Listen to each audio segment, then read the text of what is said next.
Connor. Yep. As of today, and as far as I know, Kanye West is now the only artist in music history to piss on a Grammy and then 6 months later win a Grammy. I don't think many people have pissed on Grammys in the first place. At least to my knowledge. No. No one else? No one else has done that? As far as I know, nobody else has done it. Huh. And if they have, definitely didn't win a Grammy 6 months later. So the Grammys happened? Grammys are happening as we're recording right now. Oh, really? Yeah. Oh. Huh. I thought it was Sunday. I didn't know they do it this early. It is Sunday. Huh. Well, good for him. What did he win it for? Jesus is King, which is like... Oh, is that a thing that came out? His like bottom 2 like albums he's ever made. Like, not a good album. What was it, like best rap album? No, it was like best, like most prominent Christian something. I don't know. Wait, what? Really? Yeah, it's a gospel album. Oh, okay. So you got gospel album. So was that the first rap album to actually also earn like the best like Christian album, whatever the award was? Doubtful. Lecrae. I mean, I don't know.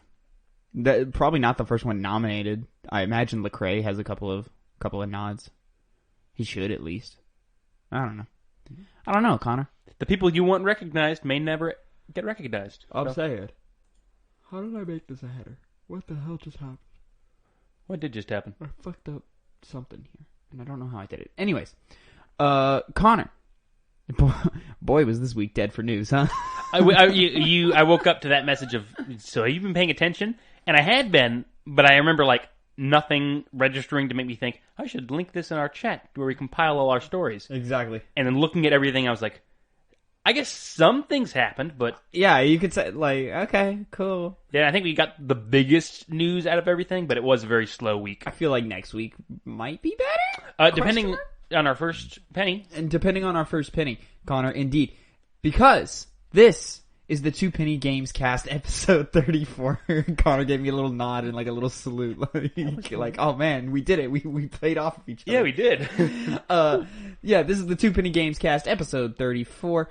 I am your host, Tavin Bothel, here with my good friend and co-host, Connor Elliott. Say hi to the people, Connor. Hello. Now, ladies and gentlemen, if you don't know, this show comes to you every Monday, 8 a.m., YouTube, SoundCloud, Spotify, Apple Podcasts, Google Podcasts, wherever you want it, we got it. You know? Yeah. How do you want it? How does it feel? Yeah, I don't know that song. Coming up as in the trash and living in the fast lane now for real. Who's the artist on that song? That's a Pac song. Oh, is it? Oh, I don't know who sings the hook. I couldn't tell you. Not Pac himself. No, not it didn't Pac. sound like a Pac verse. Anyways, this show, me and Connor come to you every week, and we bring you 2 topics, 2 pennies each, and give you our 2 cents on them, all about the new news in the video game industry, the news you need to know, Connor. And this week, it was just okay. It was okay. Anyways, but we'll get into it. We will get into it. I just want to say real quick, you can catch us live, twitch.tv/2pennygames for Hype. Have you ever played? Where me and Phil sit down every Tuesday at 1 p.m. Central Time, and we show each other a game that the other has never played before. This week, we will be doing Gears of War. We started it at the end of last week, but we didn't make it too far because we were tired. It was a long day. We were tired because we had been streaming all day and finishing Metal Gear Solid 2 Sons of Liberty. Now, you might be asking, how did Sir Philip, who is playing it for the first time, feel about Metal Gear Solid 2 Sons of Liberty? And you can find out right here at the end of this episode when we do After the Hype, a little segment we do with Phil, me and Phil, where we talk about a game that we played on Hype, and, you know, give like a full conversation review thing. You can catch it as a breakout segment at youtube.com/2pennygamescast, Tuesday, 8 a.m., exactly 24 hours after the full episode here. Now, Connor, it was a good time. Metal Gear Solid 2. Yeah. I mean, obviously you like it because it's one of it. your favorite games. Yeah, and I love it. Phil's been playing so I guess we'll find out what he has to say about it later on. We will. Later on. Stay tuned for that. Or just catch it on YouTube if you just want to jump straight to that and you're listening in the future. Now, Connor, with that out of the way, let's go ahead and jump in to our first penny of the day. Your first penny, which is Square Enix is doing a little showcase This is next week. Yeah, All right. 4 days time, March 18th. 4 days time, March 18th, same day as the Justice League Snyder Cut, I might say. Ah, yeah. And I guess you would watch that, wouldn't you?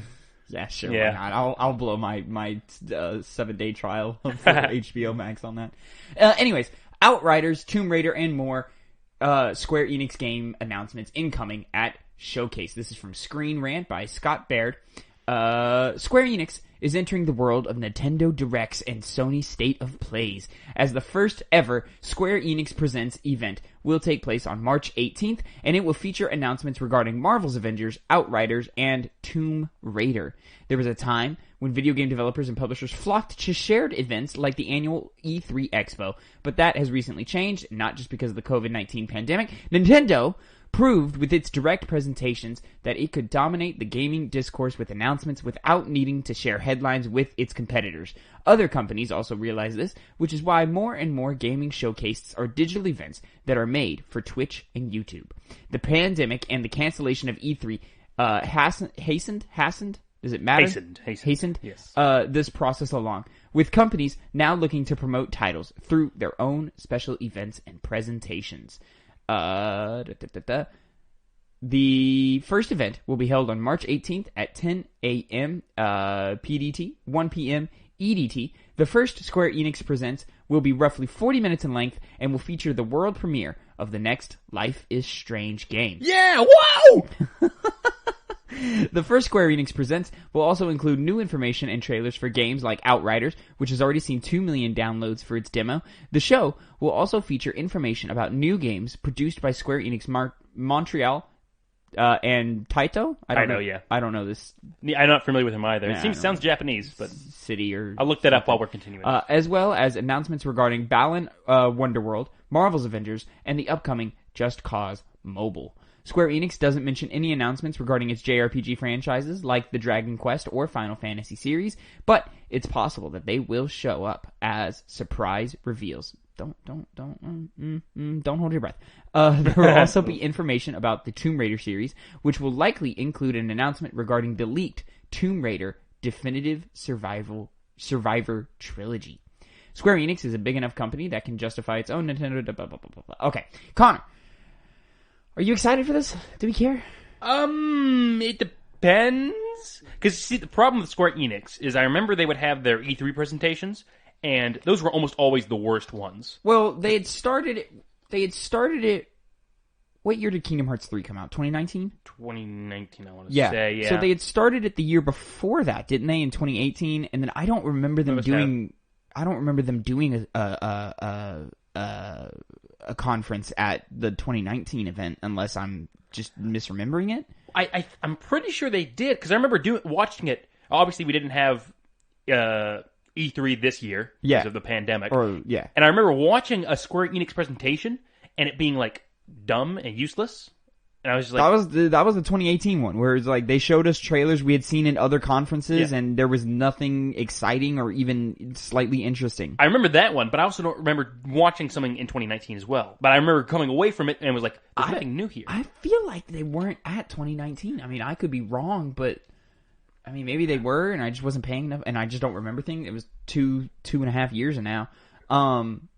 So yeah, their E3 presentations usually, all, like, at least to my memory, always lacking any punch or any impact of any kind. So they're saying, hey, we're doing this. Okay, cool. I like the direct style of video game information better than most, like, press conference things where we're, like, cutting to all these different people. They're quicker, they're more concise, they're straight to the message, and then, like, if you miss it, it's just trailers. So then you can just pick and choose what you want to see later.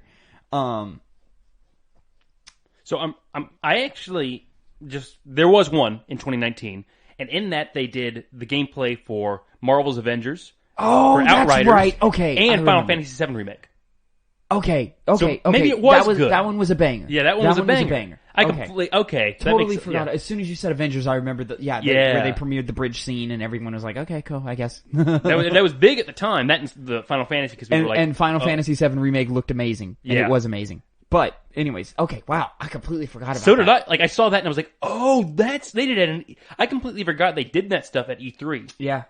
Much less Square Enix's presentation. Yeah. So, okay, All right, so I'll partially rescind what I just said there. It could be something like that, but chances are, like, from what we're seeing from the lineup so far, I mean, Outriders, there's not, like, really just the game has to come out. Yeah, that's the stage it's at right now. Well, a lot of people are playing it, and some people like it, but it's getting a lot of like mixed receptions off of this demo. It never looked interesting to me from the gameplay bits that I saw. Me either. I was like, all right, I'm cool with the third-person shooter thing. I'm cool. But like just the things that they've already confirmed already. The next Life is Strange game, cool. People liked Life is Strange 2. Some people like the first one. But it's not like a banger of a franchise. It's not something that is like worth tuning in for. It's like, okay, I'll watch the trailer when it comes out on YouTube separately. Yeah. And then the Tomb Raider leaked Tomb Raider's definitive Survivor Tomb Raider's dead in the water right now. Like nobody cared. The entire trilogy, nobody cared. The first one the first one did good. All three games are the first one did good. The second game killed by exclusivity and release date. And then by the time the third one happened, nobody cared. Yeah. Like, nobody could even try and care. And that's not to say those games weren't good. They were actually great. But just nobody cared. And I don't understand how you justify a sequel in this day and age. I don't understand how you justify a sequel now. The leaked, like, remastered trilogy or whatever they're doing here. Okay, cool, but like... those games aren't old. That may be okay, let's see if doing some kind of collection will revitalize it in a way where you can just buy it all in one for there hasn't been enough time. I don't understand why anybody would care, especially like coming off the heels of Mass Effect, which has been Mass Effect 3 released 9 years ago this last week. Which, Jesus Christ, is that? You're like, holy fuck, does that mean? Game. I'm like, holy shit, time is moving faster than I want. And then, I guess you could make an argument about Andromeda, but that was still 2015. I mean, fact check it for me, but I'm pretty sure the last Tomb Raider game came out 2018. So it hasn't been that long since we've had a Tomb Raider. What was it called again? Do you know? Shadow of the Tomb Raider. Shadow, okay. Right? Yeah, because it was Tomb Raider, Rise of the Tomb Raider. 2018. It's not old. I just don't understand why anybody would care about Tomb Raider right now. Right. Avengers seems to have been a dud. Maybe they can bring it back. I doubt it. The problem is they did the new hero, which was just like two Hawkeyes, wasn't it? Yeah, it's Kate Bishop. Yeah. So, Kate Bishop and Hawkeye. So, like, all right, cool. They made it harder for levels to... and then they had that whole, like, there's too much grind now. They've made it worse. They've made the game worse somehow. Yeah. Jesus Christ. I don't see what they can do. I think it's kind of turning into an Anthem situation. I think, it's just time's ticking on the clock, and it's only a matter of time before it's, all right, let's move on. People weren't even crazy about it when the game came out. Yep. So, like... And then, when they're not even doing good by it, no one's going to be. And then Balan Wonderworld, don't care. So, and then this article, hypothesizes that maybe we'll see something from our JRPGs like Final Fantasy and maybe Dragon Quest. We didn't see anything from Final Fantasy 16 at that last state of play. Maybe it's because they were saving it for this. I don't think so. There could be like that. Leading into that, there are still chances for them to just announce new games. I don't think we see anything showcase. From.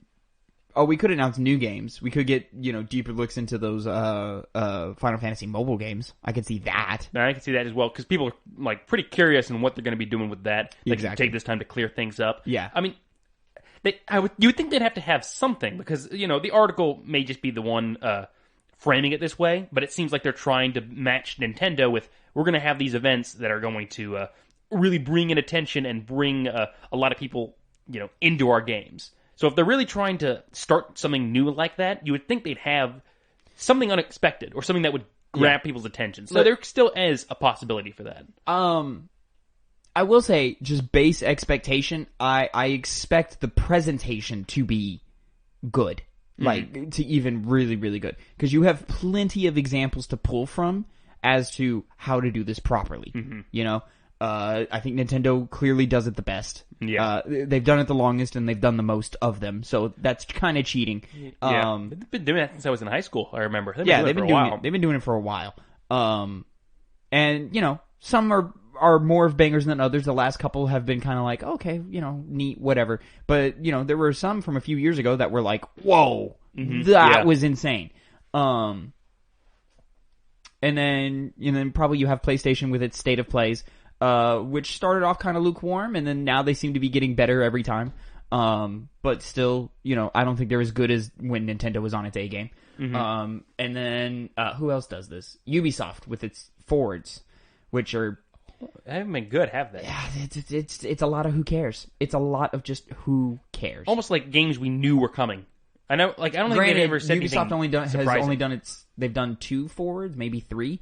And they only did them because of the pandemic. So maybe a little rush, maybe a little, thrown together, trying to figure out how to quickly transition into this new age where everything is digital now. So, this comes out. This presentation happens the 18th. So this Thursday, from when you're listening to this, and then I'm sure we'll probably talk about it next week. I mean, that's good. Like, we kind of have to. It's probably going to be one of the bigger things that happens next week. I mean, if we don't, then it just shows how much of a dud it is. Yes. And other shit was happening.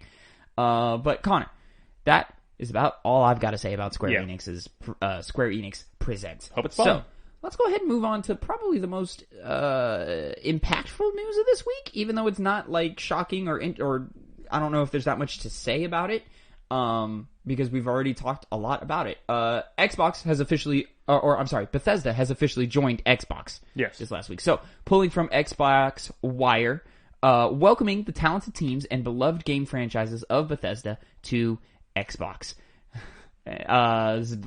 Phil Spencer, head of Xbox, claims to have written this. Yeah, sure. Okay. Yeah. Well, he does that stuff. I'm sure he was involved, but no PR agent with was the writing statement, this. but yeah. And I also like this little line. Critically acclaimed creators of The Elder Scrolls, Fallout, Wolfenstein, Doom, Dishonored, Quake, Starfield, and more join Team Xbox. Starfield. Way to just wave your dick around. Yeah. I love that shit. Today... Even again, it's not even out. I don't know. They're really stretching. I'm showing my penis. What is your take on Starfield right now? I literally was like, let's see what it is. See what it is. Yeah. I'm kind of there too. But I think it'll be a good point to get Bethesda Game Studios back on track. It could be. Yeah. Yeah. Today is a special day as we welcome some of the most accomplished studios in the games industry to Xbox. We are thrilled to announce Microsoft has entered into an agreement to acquire ZeniMax Media, parent company of Bethesda Softworks, as one of the largest, most critically acclaimed, privately held game developers and publishers in the world. Bethesda is an incredibly talented group of 2,300 people worldwide who make up some of the most accomplished creative studios in our industry across Bethesda Softworks, Bethesda Game Studios, id Software, ZeniMax Online Studios, Arcane, Machine Games, Tango Gameworks, Alpha Dog, and Roundhouse Studios. These are the teams responsible for franchises like The Elder Scrolls, Fallout, Wolfenstein, Doom, Dishonored, Prey, Quake, Starfield, and many more. Bethesda's games have always had a special place on Xbox and in the hearts of millions of gamers around the world. Our teams have a close and storied history working together, from the amazing first Doom and its id tech engine innovating games on PCs to the Bethesda he's talking Doom from back in the day. Okay. Mm-hmm. Innovating games on I was like, put some respect on Doom Eternal's name, Phil. How dare you? Innovating games on PC to Bethesda bringing their first console game to the original Xbox, the groundbreaking The Elder Scrolls III Morrowind. Over the years, I've had many deep conversations, this is Phil speaking, I've had many deep conversations with the creative leaders at Bethesda on the future of gaming, and we've long shared similar visions for the opportunity for creators and their games to reach more players in more ways. Just as they took the bold first steps to bring the Elder Scrolls franchise to the original Xbox, Bethesda were early supporters of Xbox Game Pass, bringing their games to new audiences across devices, and have been actively investing in new gaming technology like cloud streaming of games. We will be adding Bethesda's iconic franchises to Xbox Game Pass for console and PC. One of the first things that has me most excited is seeing the roadmap with Bethesda's future games, some announced and many unannounced, to Xbox, console, and PC, including Starfield, the highly anticipated new space epic currently in development by Bethesda Games Studios. Like us, Bethesda are passionate believers in building a diverse array of creative experiences, in exploring new game franchises, and in telling stories in bold new ways. All of their great work will continue and grow, and we look forward to empowering them with the resources and support of Microsoft to scale their creative visions to move players in new ways for you. All of our work and the foundation of our relationship with you starts with a commitment to deliver a breadth of amazing games to discover and play on Xbox. Over the last few weeks, we've been excited to share more detail on important elements of a plan we've been building towards for years. A plan that is the fulfillment of a promise to you, the Xbox player, to deliver the most performant, immersive and compatible next-generation gaming experiences and the freedom to play blockbuster games with your friends anytime, anywhere. Today is a landmark step in our journey together, and I'm incredibly energized by what this step means for Xbox. Please join me in welcoming all of our friends at Bethesda to Team Xbox. All right.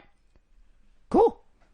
Nice words. Nice words. So, congrats to Xbox getting, one of the most prominent gaming branches of or family studios under their wing.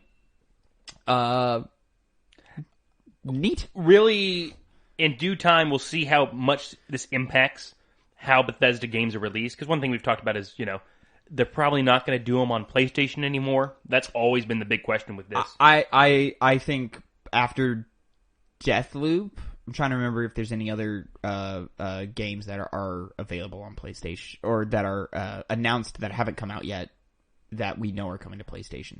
Avowed? That's not a Bethesda game. It's ZeniMax, though. No, it's Wasn't not. it? No, it's Obsidian. That's Obsidian's game. Yeah, I thought they're owned Xbox owns them. Yeah, okay. Xbox been owned them. I thought ZeniMax owns them. No, And then it was acquired motherfucker, by them. goddamn. We've been over this a billion times on this show.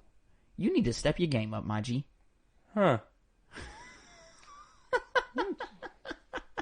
No, Avowed is the Elder Scrolls looking game from Obsidian, which Xbox bought after Outer Worlds. Oh, yeah, they bought it after Outer Worlds. Yeah, Yes. yeah. And Good then job. ZeniMax Wow, way to got it. keep up. Because I remember my man. ZeniMax had Obsidian, like, back in the day. No, they didn't. Yeah, with New Vegas. No, it was just a partnered. It was a partnered thing. It wasn't. They weren't owned by ZeniMax. No, they should have been.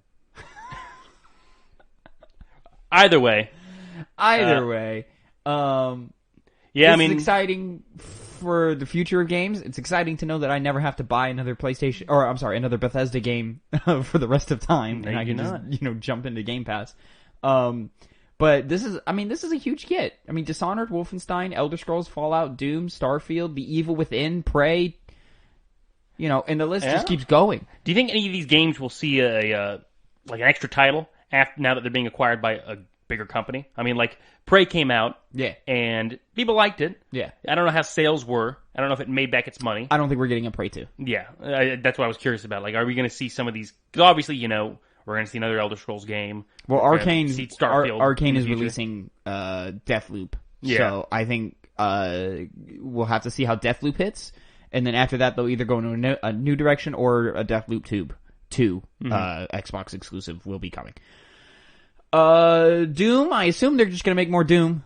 Yeah, I mean, they're doing that DLC still. They've Yeah. announced the second part of that, Old God DLC. I can't remember what it's called. Wolfenstein, I'm sure, is coming back in some way. Yeah. The real interesting thing is when we get to Starfield, when we get to Elder Scrolls 6, how do games that big justify being exclusive when you do have the opportunity to make so much money by having it open to all these other things? I mean, that's Now- always been the thing about questioning Microsoft's plans recently is, like, how are you going to make money when you can just, like... Well, I'm sure they'll make their money back, but you don't spend $7.6 billion acquiring these studios and then just give them away to everybody else. That doesn't make a lot of sense, business sense. No, it does not. So I imagine a lot of the titles are going to be exclusive. When it comes to the bigger ones, who knows? But it's also tricky because Xbox has a history of their games being exclusive for a little while, and then they'll pop up somewhere else. Cuphead is on Switch. Cuphead is on PlayStation. Tomb Raider was on Xbox for a year and then moved on.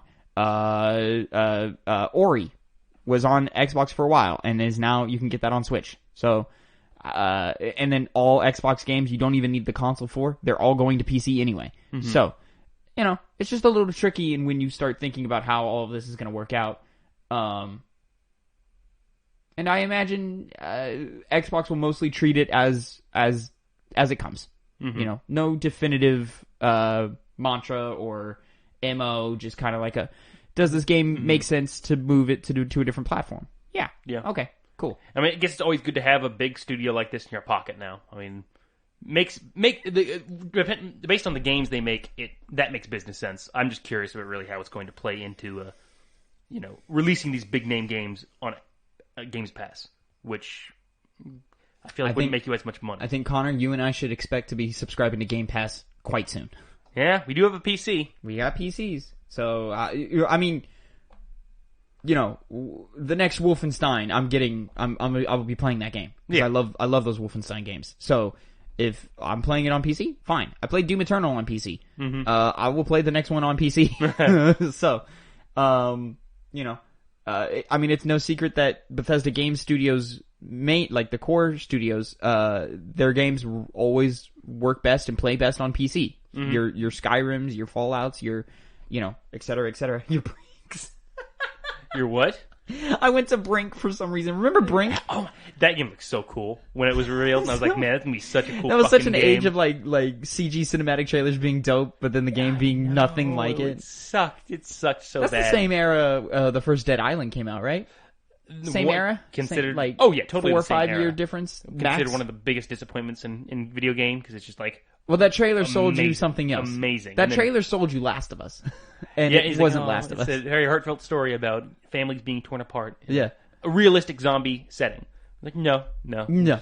Beat zombie with stick. It was fun game. I liked Dead Island. I liked it too. Yeah. I could jump back on that even because it's just like fun little game. Oh, I'm never going back. No, you're not going to get the next Dead Island? No. Whenever that comes out. That's not coming out. Right, game, Dead Island 2 has never happened. It has never been verbally announced as canceled, so you never know. It has not been verbally canceled, but it's definitely on a shelf somewhere, and they're like, all right, we're done. That dev team is gone. Like, yeah. They're gone. It's not happening. But, you know what might be happening, Connor? A Last of Us live service. Yes. Connor, this comes from IGN. Last of Us developer hiring for multiplayer game built for longevity. I've said that word so many times. I can't believe I couldn't get it together. It doesn't sound the way it looks. That's kind of fair. Yeah. This is by Jordan Alleman. The Last of Us developer Naughty Dog is hiring. Oh, this is my second penny. Xbox was my first penny. This is my second one, and then we're gonna finish with your second penny, Connor. Just a little tease. Yeah. A little tease. Drop some sense on us. The Last of Us developer Naughty Dog is hiring for a multiplayer game that is built for. Fuck, I'm doing it again. What is it? Longevity. Jesus Christ. It's just the word. Longevity. Job listings have revealed a position for an economy designer. And then in parentheses, multiplayer, was spotted on the Naughty Dog website, which mentions that the successful candidate will, quote, ensure robust longevity for the studio's games, as well as design, implement, and tune game economy and player progression systems. The listing also notes that the candidate will, quote, create avenues for self-expression for our players, suggesting that the game will feature customization or cosmetic personalization options of some description. Robust longevity also suggests that the game will be supported over the years, potentially incorporating live service features that speak to the listing summary, which mentions the importance of providing players with great rewards to strive for. Naughty Dog is looking for candidates experienced in player psychology and narrative tone, suggesting that there may be some sort of story threaded throughout the experience. It seems likely that the successful candidate could be working on the standalone Factions equivalent for The Last of Us Part 2. Factions in The Last of Us was a survival multiplayer spin-off that pit teams of players against each other, utilizing the combat seen in the game's campaign. Back in September 2019, Naughty Dog said that The Last of Us Part 2 wouldn't include an online mode, but added that players, quote, will eventually experience the fruits of our team's online ambition, but not as part of The Last of Us Part 2. The post wraps up by saying that Naughty Dog is excited to share more when it's ready. This can be interpreted two ways. Either Naughty Dog is creating a multiplayer game unrelated to The Last of Us 2, or is working on an in-universe multiplayer spin-off, disconnected from the single-player experience. Naughty Dog co-president Neil Druckmann said at the start of March that the studio is working on several cool things, and hopefully we'll hear more about them soon. In other news, in other Last of Us 2 news, check out on our... Okay. What do you think this could be? Because I know you and me enjoyed the multiplayer of the original Last of Us. Yes. It's great. It is great. It's a nice, fun multiplayer. Yeah. A unique multiplayer game. Very. Yeah. And I don't know what they would do with this. You know, because obviously they could just make another multiplayer game. So, Last of Us Factions or Last of Us 2 multiplayer has also leaked recently, and we've seen some footage of some limited footage of what was being worked on by Naughty Dog. We don't know if that is still what is to come or if it's even coming. Naughty Dog has always had an interesting relationship with multiplayer. Mm-hmm. The Uncharted ones have always been kind of not hit or miss, but they've always been good, but never enough to keep you engaged for long periods of time. I think their most successful attempt at multiplayer was Factions in the first Last of Us game. For those of you that don't know, the way that Factions would work is you would choose at the beginning of seasons Fireflies or Hunters. No, at the end of weeks, because you would have your own group of survivors. You would never actually see them. They would be counted by figures. It was seasons. It was seasons? I thought it was it was seasons, but not in the way we see them now. It was based on a timer of how many games you played. So a season was 30 games. So one player might finish a season in 2 days. One player might take a month. Yeah. Because it's just you're playing X amount of games. And there was always a sub objective of the game rather than just winning. There's a subsystem that it would connect your online account to your Facebook account, and then how well you did in game determined how well this subsystem minigame did, where it was you were bringing supplies back to your base or whatever. But I don't think this breakdown is important for this story. Mm-hmm. The point is they were doing something interesting with that, and they probably are working on something interesting now. Oh, because everybody loves that system. Yeah. So I could see that something like that coming back. Mm-hmm. The game has a situation in the story for that, to do something like Factions again if they wanted to go down the same route. A situation in the story for that. Really? Are you talking the war? The whole war that's going on. Oh, okay. That could be the backdrop of something. That's interesting. I think the limitations of one of those factions, the narrative limitations of one of those factions, would drive them to not go that direction. Yeah, I know. There's if it's going to continue with something that happened in The Last of Us 2, who knows what they could do with it? But they could also do something in the universe of it as well, and do some kind of random multiplayer game. What if we're way off and this has nothing to do with Last of Us 2? That'd be funny. It was just nothing at all. Which is where I'm leaning, because the whole live service thing inevitably turns a little goofy in the world. I mean, with emotes and with little dances you can make your character do, and sprays that you can throw up on walls and stuff, and cosmetics eventually just going bonkers. Mm-hmm. You can even look at some of the cosmetics in Uncharted 4's multiplayer, which isn't a live service game, but was a multiplayer mode that received updates for a year or whatever, however long it was. And it's you got Nathan Drake with googly eyes and shit. You don't want that in the world of The Last of Us. Now, do I think a Last of Us Part 2 multiplayer equivalent is coming? Yes. Do I think this is it? No. Purely because I think Neil Druckmann and the people over at Naughty Dog want to keep some sort of tone with when it comes to The Last of Us, and I don't think a live service game will fit that tone. Mm-hmm. I could be wrong. It is all just speculation, because this is coming from a job post. Yeah, maybe they're being creative with that subsystem you mentioned of bringing supplies back to your group, and then seeing your Facebook friends strive or die, which was a great thing. Seeing, oh, my mom died. Tavin Bothel has dysentery. Yeah. Yeah. Oh, my aunt, she's doing all right. She built a little outhouse. Neat. Yeah. So, I don't see how a live service game. I mean, you got to think like 3 years down the line. What does a Last of Us 2 live service game look like? That's a dedicated thing to do as well, and they may want to just make another game, for example. I would rather you just make something new. Now, let's get a little crazy, Connor. Mm-hmm. Could this be? Well, unlikely. Well, could this be a Jack and Daxter multiplayer thing? Could this be some Uncharted spin-off stuff? It is an IP they have. I don't think they do anything. I feel like they've kind of distanced themselves from Uncharted, like making more Uncharted games or game content. They just made one like 3 years ago. Like, what are you? Yeah, but they seem like they're trying to like go in either direction. I expect their next game to be a new IP. Their next not actual game, but their next big what you expect from Naughty Dog game to be a new IP. Mm-hmm. Yeah. Will it be a sci-fi RPG game? Who knows, Connor? Who knows? Why'd you bring that up? I don't know. I just really want them to do that because I like sci-fi things. What I really just want is Naughty Dog's take on Mass Effect. That's all I really want. Apparently, that's what it sounded like to me. It's like, what, you want them to make Mass Effect like 4 or something? No, not Mass Effect. I know. But I want. But well, technically, yes, you do. No, I do not want Naughty Dog to make Mass Effect. I do not want them technically. To do that. I want them to make how Outer Wilds is a thing, is like an equivalent to Fallout. That's what I want. I want the Outer Worlds of Mass Effect done by Naughty Dog. Mm-hmm. So yeah, speculation. A lot of speculation. A lot of wait and see. Will it lead to something? Who knows? Will we ever see it? Who knows?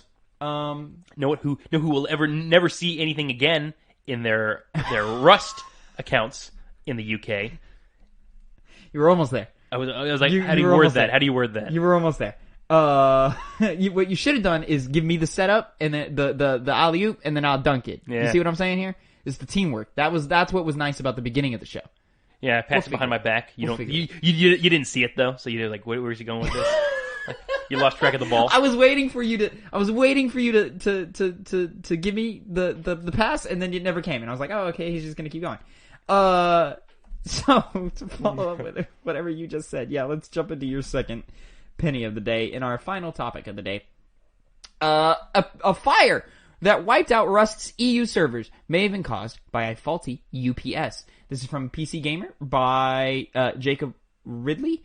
A fire that broke out at a French data center. It's just spelled European. So it threw me off. A French data center company, OVH's facilities, destroying one data center and part of another, and wiping out Rust's European servers, may have been caused by a faulty, uninterruptible power supply, UPS. OVH co-founder and chairman Octave Klaba, excuse me for that pronunciation, has said. That was a little clunky in how it was written. Yeah, it felt a little clunky. These are Europeans. What do you expect? Continue onwards. The fire broke out on March 10th at SBG2, a data center located as a part of a larger cluster of data centers at OVH's Strasbourg site. Yeah. The data center was constructed in 2011 and marked one of the older generation's units of OVH. What is OVH? It's it's like the company that like oversees the servers, I think. Oh, okay. All right, cool, whatever. The data center was constructed in 2011 and marked one of the older generation units of OVH's current server lineup. The fire then spread to SBG1, which was partially damaged in the fire. The large blaze wiped out potentially... What is going on here? The large blaze wiped out potentially millions of websites and destroyed the entirety of Rust's European servers, each of which could serve 10,000 people during peak time. Thankfully, nobody was injured in the blaze, which continued throughout the night before being put out by firefighters. The company is still looking into evidence from the fire, which engulfed an entire building at Europe's largest server provider, but it appears a UPS may be prime suspect today. Quote, "We don't have all the answers today. What we have is this.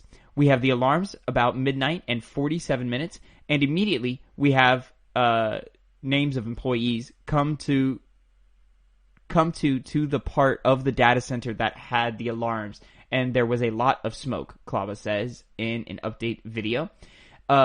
there was so much smoke that they couldn't stay in the data center, and 2 minutes later, they made a decision to go out of the data center because it's too dangerous to stay. When the firefighters came, they took photos with a thermal camera and saw 2 UPS on fire, UPS 7 and UPS 8. We had the maintenance of UPS 7 in the morning. The supplier came and changed a lot of pieces inside UPS 7 and restarted UPS 7 afternoon. And it seems like it was working, but in the morning we had the fire. So I don't think English is this guy's first language. No, I can assume as much. But basically, they had 2 power supplies. One was being worked on in the morning, and then one was being worked on the day before. Camera installed UPS. We had the maintenance in the morning. The supplier came and changed a lot of pieces, and restarted it in the afternoon, and then in the next morning there was a fire. Yeah. Wow, not yet definitive proof. It sounds like the cause of the blaze is becoming clearer by the day. We should have all the answers soon, according to Klaba, as the videos, blah, blah, blah. Quote, thanks to 300 camera that we have in the Strasbourg, all the videos that we have and have started to extract, we hope to have all the answers about why it started and how it evolved. SBG2 will need to be fully rebuilt, OVH says. Assumedly, as an entire new unit with up-to-date technology, while SBG-1 will be powered back on room by room once it is deemed safe to do so.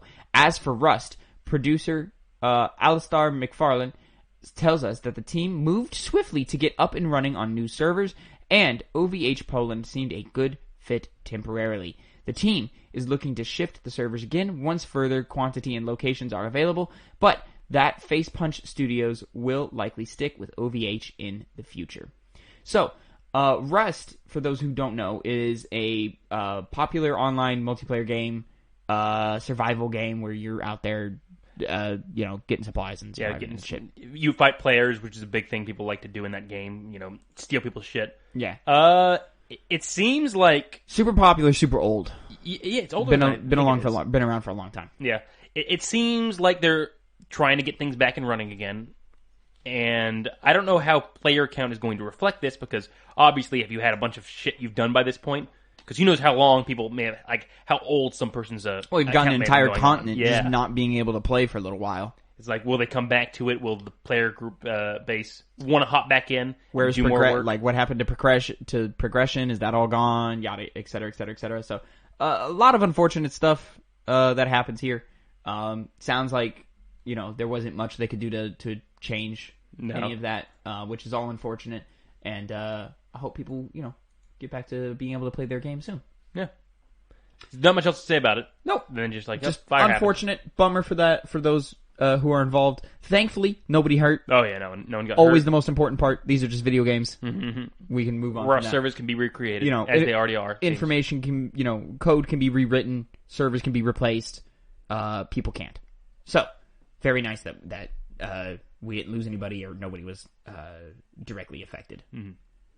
Connor, that is it for our 2 pennies this week. Nice. So, we're going to go ahead and move into what I like to call, what have you been playing? And let's start with you this time. Usually we start with me. Me? Yeah, let's start with you. Me? What have I been playing? I've been playing a lot of things this week, Connor. Nothing from Hype for the first time in a while. I did technically start Gears of War.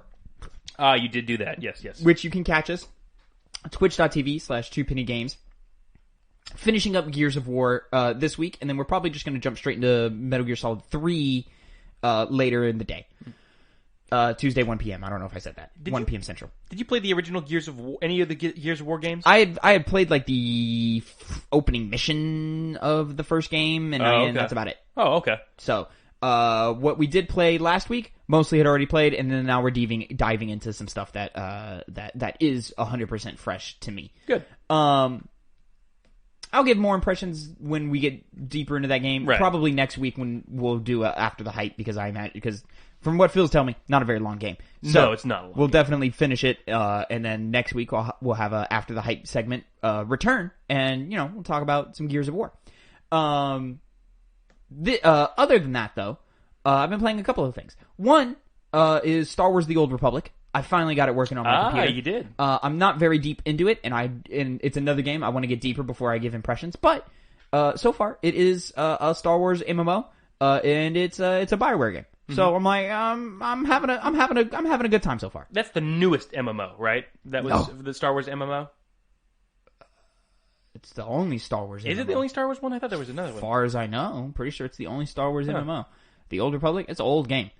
Damn. It's an old game, and it's a game that requires me to like play with my settings because at the highest fidelity, my shit gets, which I've got a decent machine, not the best machine, but it's good enough. My shit gets 16 frames per second on highest settings. Ooh, It is one of the very few games that like my shit just struggles to run. Like I was playing Doom Eternal on high, and it was fine. Maybe things just aren't optimized properly. I don't know.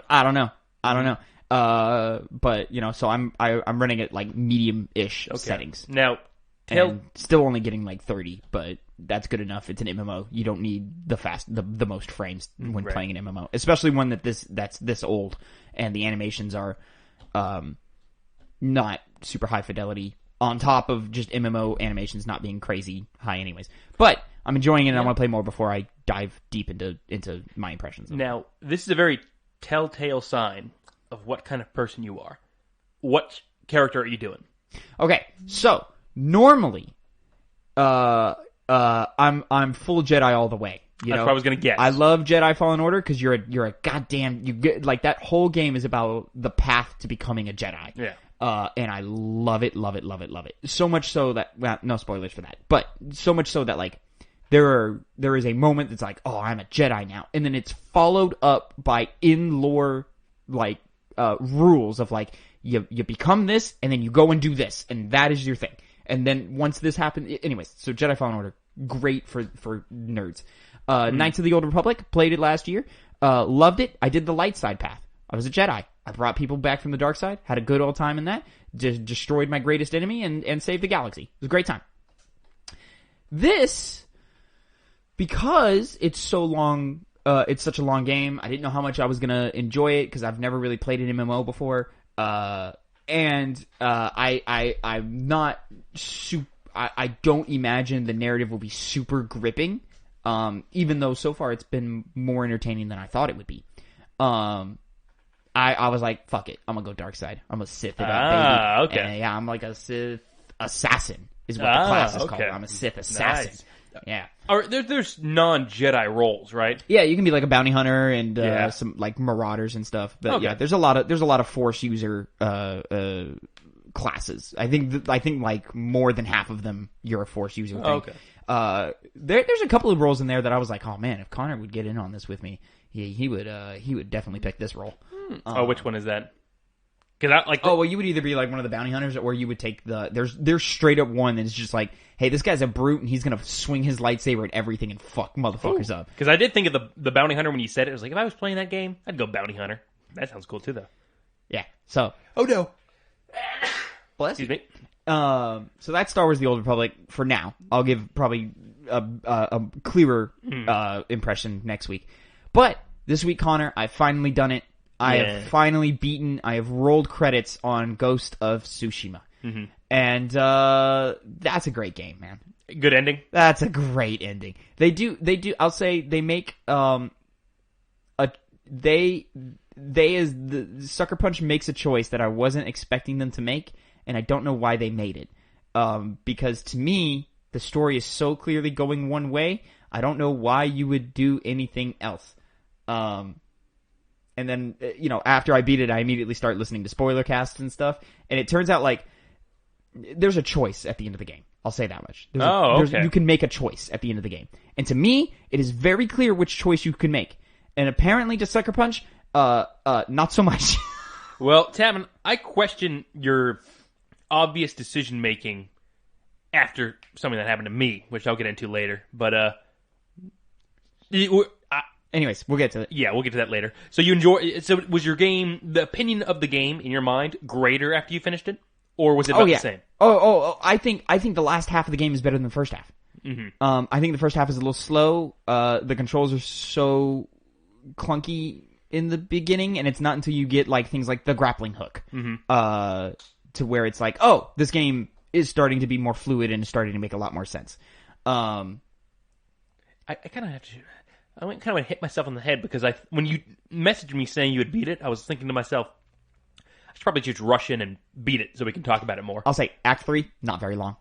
Yeah, I'll probably finish it by next week. Yeah, you could. Yeah. You could probably sit down and finish because based off of things you told me, literally, like, you could probably finish it in an afternoon. Okay, I probably could. It do is that, yeah. not. There's not. Act 3 is super short, and there's not much left to do. Like even like all the side things are like. It's way easier to clear out that third area than the other two. Okay. And speaking of clearing things out, I went through, I did all of that, and then when I went and did like the thing where I was like, oh, I'm gonna pop the platinum here. That's gonna be the last trophy and the last thing. It's gonna be great. And I did it, and then it didn't pop, and I said, what? Why? And I did some research. I am missing 3 side quests. Oh, really? I don't know where these side quests are. Huh. And I don't know. I have to like look at because it shows you all your completed quests or whatever. I have to like go through and be like, all right, I did this one, I did this one, I did this one, I did this one, I did this one, I did this. Which one am I missing? And I don't know where they are. They're not on the map. They're just not there. I guess I gotta go to towns and talk to people or something to get them activated or something. I don't know. I thought I did everything in this game. Is there in-game stuff? In-game quests? Potentially? No. Not I mean, there's some stuff you can do. Okay. But it's a lot of like, go back and clear up anything you didn't finish up. Collectibles and stuff. Yeah, which, it's not that hard to do. You know, the game is fun enough to where you can zoom around. There is, there's like these like secret altars that aren't on the map, and I had to look up a guide for them. You don't have to do, there's like a bunch in the game. Like, they're like little like things, they're like altars you have to bow to. You have to do the emote thing, and bow to them, and then like a weird like little like nature effect. So like leaves will swirl up around you, or there's one that it's a statue of a frog. So you run up and you bow to the frog, and then like 100 frogs just appear and start bouncing around you. Like they're just there. Oh, I didn't know that. What the fuck is this? So it's a bunch of weird stuff like that. It doesn't seem to have any narrative purpose. It doesn't give you any gameplay upgrades or anything. It looks cool shit. But there's just a trophy to just find 10 of them and bow to them. And there's way more than 10. So I think just in my playthrough, I had done 9 of the 10. They're easy to find. And they're pretty I'm sorry. I did find. 1, and I had to find another 9. Okay. They're pretty obvious, usually. You know, It's like a thing. It's like once you see one, you're like, oh, okay, this is how you find the others. But it's just a matter of like, if you don't know they're there, you're gonna miss it. Yeah. Like, there's no way you could know unless you like are like paying hyper attention, because there's like a sign next to it that shows like a little character bowing. But it's such a it's a smaller detail, so it's like I missed it, and I was like, I didn't even realize this was a thing. So yeah, I used a guide, ran around. Didn't take long. And then the game also equips you with all of the necessary things to like run around and complete everything you need. With the guiding wind and stuff, and you unlock abilities that it goes, hey, you want to get some more vanity items? Okay, cool. There's a really great Sly Cooper reference in it. Oh, you can dress up. You can dress up as Sly Cooper. Really? It's great. I love it. How does that look? It's surprisingly really good. Surprisingly really, really good. It's just like, it makes sense in the universe. Yeah, no, well, yeah, you're using one of the armor sets that the game gives you. I don't quite know why they chose the armor set that you wear. It's not an armor set that I particularly enjoyed. Which one was it? I don't remember the name of it. I think it was like one of the more samurai ones where like prepping for war. Oh, okay. Like the one with like the heavier armor looking pieces to it. It was one of those. So, anyways, Ghost of Tsushima, phenomenal game. Only gets better the further in you go, and I think has an incredible, incredible ending, and I'm very excited to see what they do in a sequel. There are character relationships that I want to advance and see evolve. There are storylines I want to see conclusions to. Well, not storylines, but there are strings, I'll say. There's strands left that we could go down. There's a couple of paths we could go down with Jen's story, and I want to see where all that goes. Yeah, I mean, nice. I'll probably have maybe able to talk more about that next week. Indeed. So, but I was just confused there's a choice, and I don't know why they even put the choice in the game. Okay. So, but then I went and listened to a spoiler cast, and I guess I assumed they were just divided at the studio as to which direction to take the character. It was always obvious to you. It was so obvious to me. It's like, clearly this is what he would do in this moment. I know what the decision is now. And apparently it's not so clear, and some people, like, from what I can tell, the choice I chose is even the less popular choice, from what I can tell. I don't know if that's true. I'm working off of information from journalists from, like, before the game came out. I feel like I know what this is now. I imagine now if I were to look at it, it'd be like, okay, most people probably align with you. Because I don't see why you would not do it. Anyways. But yeah, Ghost of Tsushima, great game. Good. Love it. Can't wait. Connor, what have you been playing? Well, let's start with the one that you saw me play. We continued Biohazard, Resident Evil 7. Biohazard. Yes. It's fun. We're nearing the end now. We're on a giant ship, and the story's starting to come together. Yeah. We're starting to realize all the pieces that have been presented to us are now like, okay, some Resident Evil stuff is going down. Now, the last update we did, you had just beaten the first real boss, Jack. The first? Oh, the last update. Yes. Yeah, the last update. And then by now we've left the Baker farm. Yep. We're on the boat. We finished the boat? No, we just got started on the boat. Well, no. I don't know how far we are on the boat. I don't know. There was a flashback segment and we switched characters. We're still on that other character. Yes. Okay. Mm-hmm. So we finished the flashback segment. That's right. Yes. Okay. Yeah. It's been good. Mm-hmm. Something that I keep thinking about though is this game is old. We probably don't have to worry about spoilers for this, so we can. No, you're have right. An open discussion about so in this. that case, I'll go into what I was referencing earlier about decisions. Because there was a decision you made in that game. No, it was so fucking you're an obvious. idiot. No, it's not. No. Dumb pussy bitch. What's his name? Ethan. Dumbass fucking idiot. He's stupid. He's a lame-o. So what happened? So you made the choice of giving the last serum to either Zoe, the girl who helped you just met and helped your life and saved your life. She gave you a couple of phone calls. She told you where everything was. You would be lost without it. You'd be like, literally, you meet her in person. Going? You meet her in person for the first time. 45 seconds before you make the choice. Yeah. As opposed to your wife. Yeah. Your wife had been gone for 3 years because she was a dumb idiot bitch. And now everything that's happening is because of her abusing a child. That's not true at all. She manipulated a child mentally. Mentally, you're just making things up now. No, she manipulated the kid who is causing everything by pretending to be their mom and saying like, "Oh, I'm not actually your mom." That's not what happened at all. That seemed what happened. That's not what happened at all. Pretended to be her mom. No, the girl wants her to be her mom, but she won't be because she's like, no. The girl wants a family. Yeah. And she's not getting a family because she's some like genetic freak or something. I don't remember the details. But she lied to you. She lied to your husband. Who lied? Oh, she did lie. Yeah, she lied. She lied. So like a truth-telling person trying to save your life versus a wife who left you literally to do somebody you don't know or your wife who you've risked life and limb to save. Did Zoe cut off your hand? I would Zoe argue. cut off your hand. No. He's simple. Who had the chainsaw? Connor, it wasn't Zoe. Here's the thing: you're working with less information than me. Oh, sure. And so the final information is gonna be like Zoe was the bad guy. Also, all clearly along. Mia was under some kind of mind control or something. Not when she lied to you.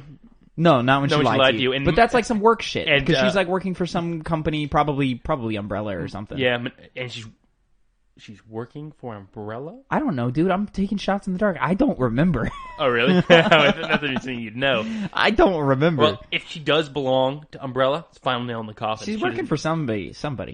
Probably an evil corporation. Okay, but before Umbrella like unleashes, everything. Like Umbrella is Johnson & Johnson. Like what?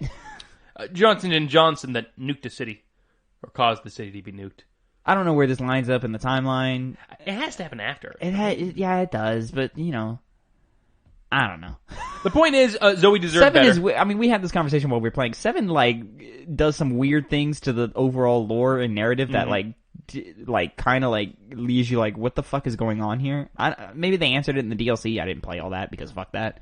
I'll watch gameplay of that. But I'm having fun with it. Well, the issue that I have thought about this though is the gameplay's kind of stale after a while. The atmosphere's cool, and it's making me think, well, when Village comes out, I don't know if I'm going to play it. I want to play it. I think you're being dramatic. I kind of am, but it's dramatic. also like, Go look at that gameplay demo again, and this is why I was like, oh, I'm so excited, and you were like, it just kind of looks like more of the same. Go look at it again and see all the things you can do in that, like all the subtle things. I can push. Exactly.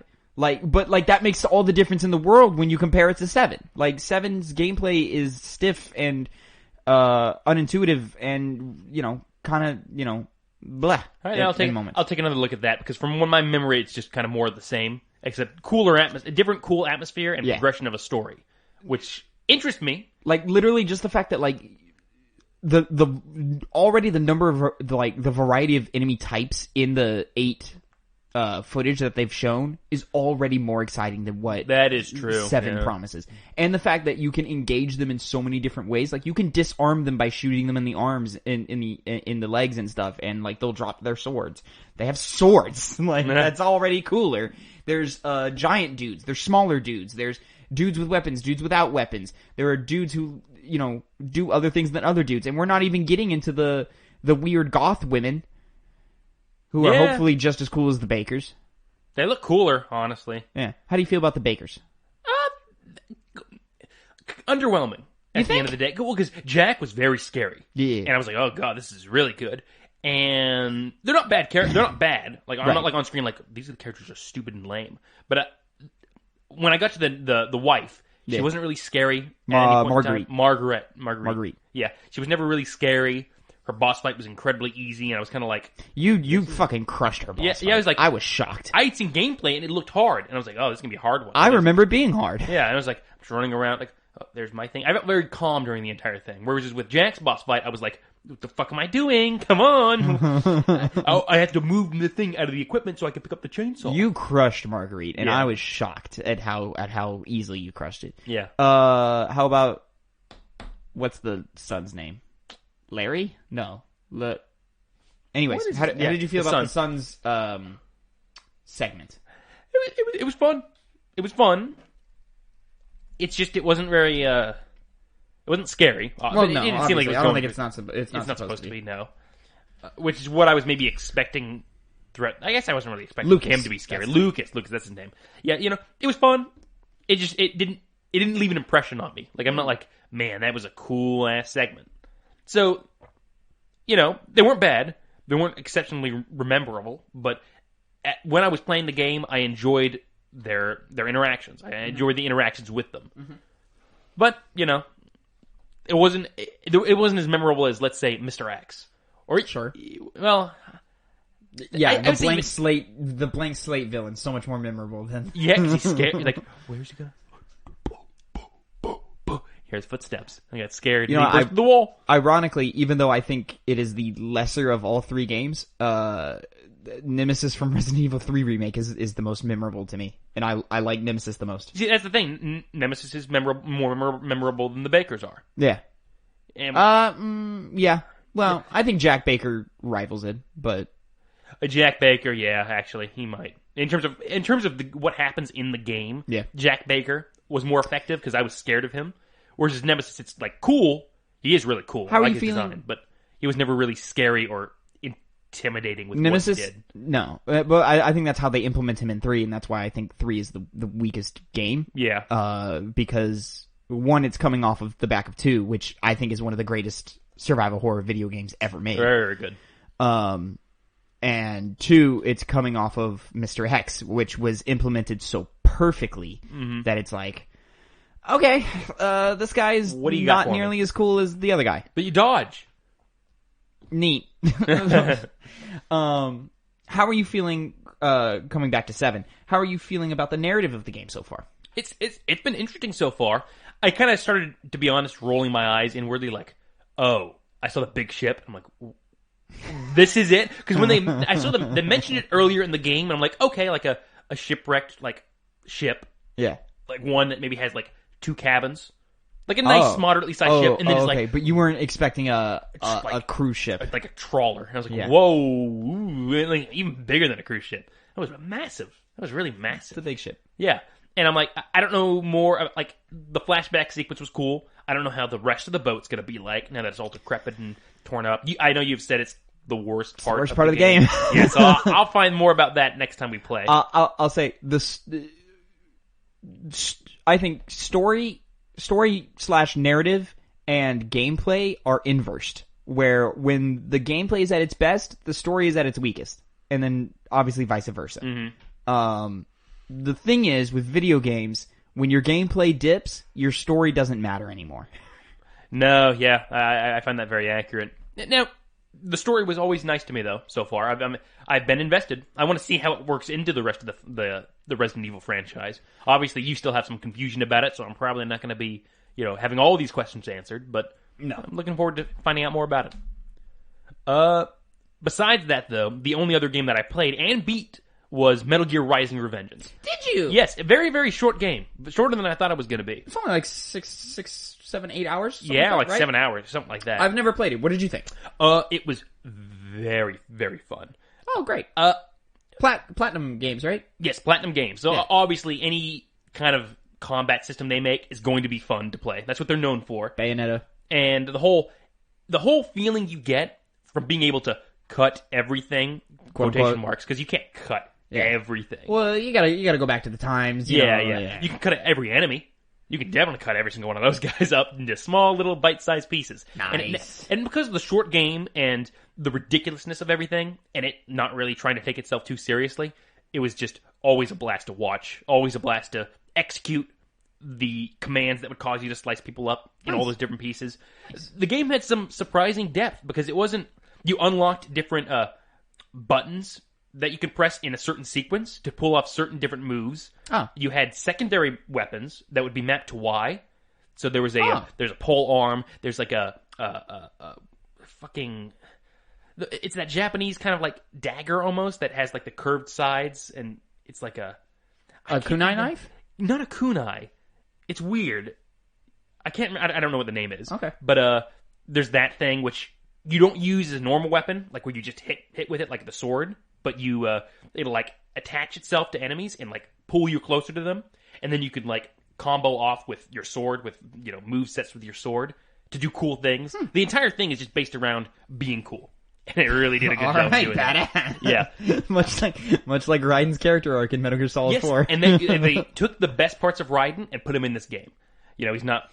Like, they do actually rely heavily on things that happened in past Metal Gear games. Do they really? Yeah, they're constantly referring to the Guns of the Patriots incident. Like, that's actually the formula thing for this entire story. Okay. I know. The worst part about the story, I think, from your perspective. No.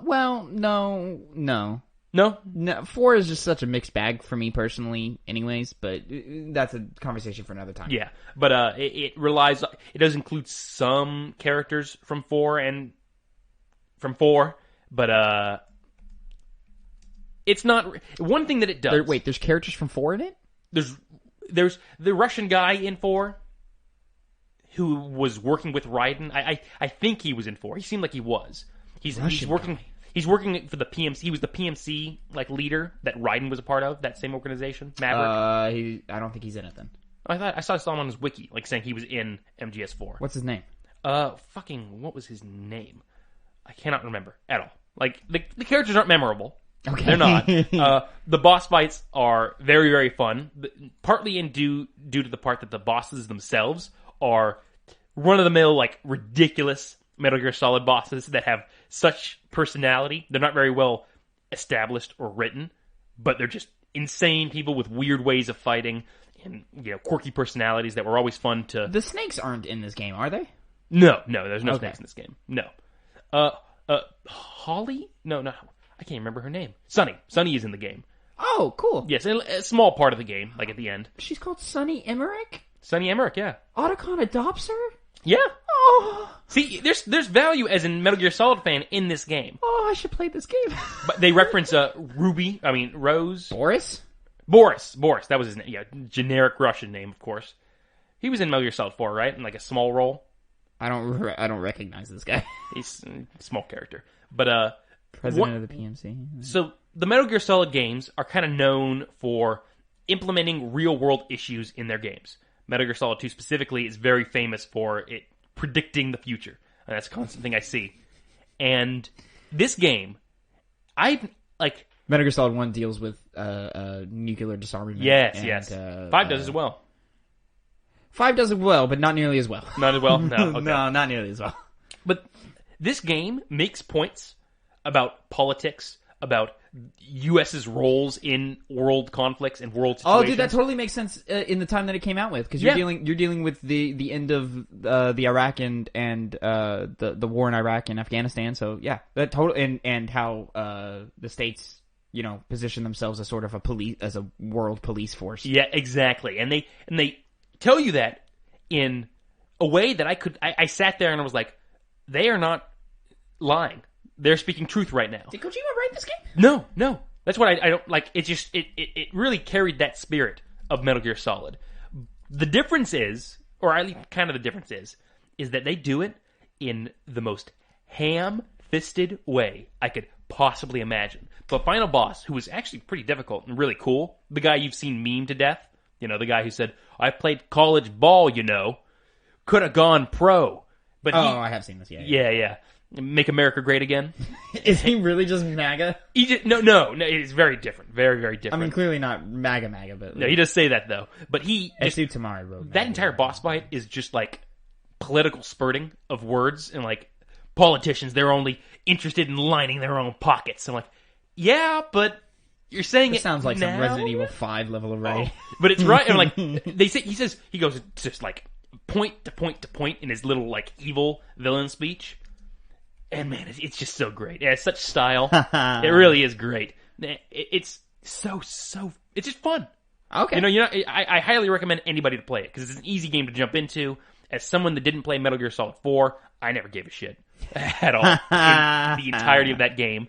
It could be kind of fucked up, to be honest, in hindsight. But have you found out if Kojima wrote this game? He did not. That's what I thought. I've already forgotten the name. I've already moved it on. Yeah. So, anyways, but I said it quietly, so the audience probably heard me. If you see it on sale for Steam, buy it. Use a controller because my God, the difference between controller and keyboard was so noticeable. Well, Connor, over there. I've just pulled up Metal Gear Rising: Revengeance trophy list on PSN Profiles. Oh, currently has an 18% average completion rate, meaning 18% beat the game. I think. Platinum Achievers, 2.38%.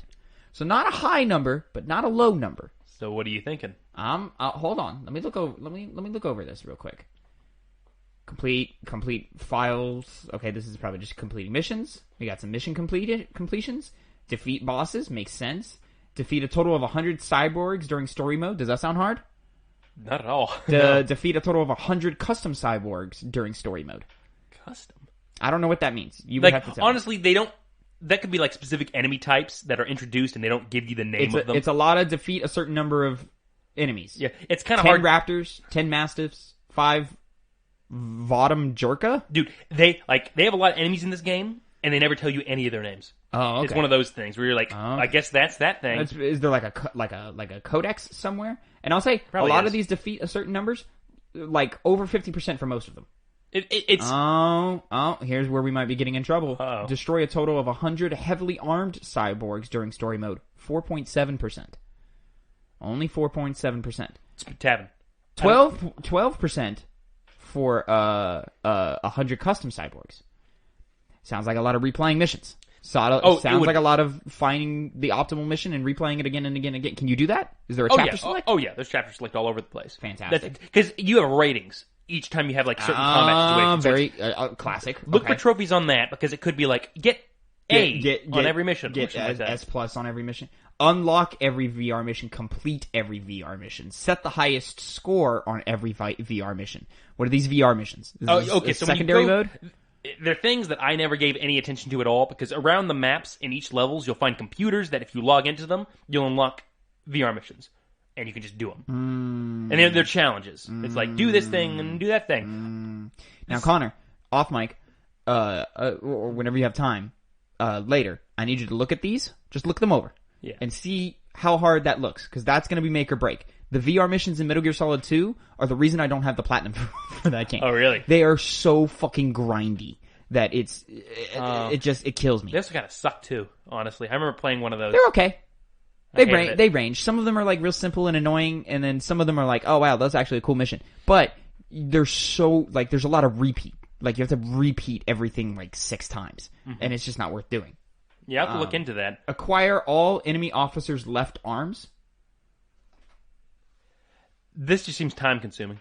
That I get. Because, that's kind of almost seeming random. Here we go. Listen to most of the codec conversations. Tavin. Do they do the Kojima thing where there's a lot of talking? Oh, there's a lot of talking. Now, there's a lot of talking only if you let it happen, because you have the codecs and you can call people. And I remember I called somebody, and I was listening to it, without skipping it for a while. You could skip conversations. I don't know if that would count to the trophy. But I was sitting there, if I had sat there and listened to it, 8 minutes of, with one guy, a conversation. Ugh. So, Tavin, maybe just stick to playing the game and not platinuming it. In story mode, successfully parry 10 attacks in a row in 1 minute or less. How does that sound? Parry's easy. That sounds easy? Yeah, it does. That actually is easy. Okay. I don't know, man.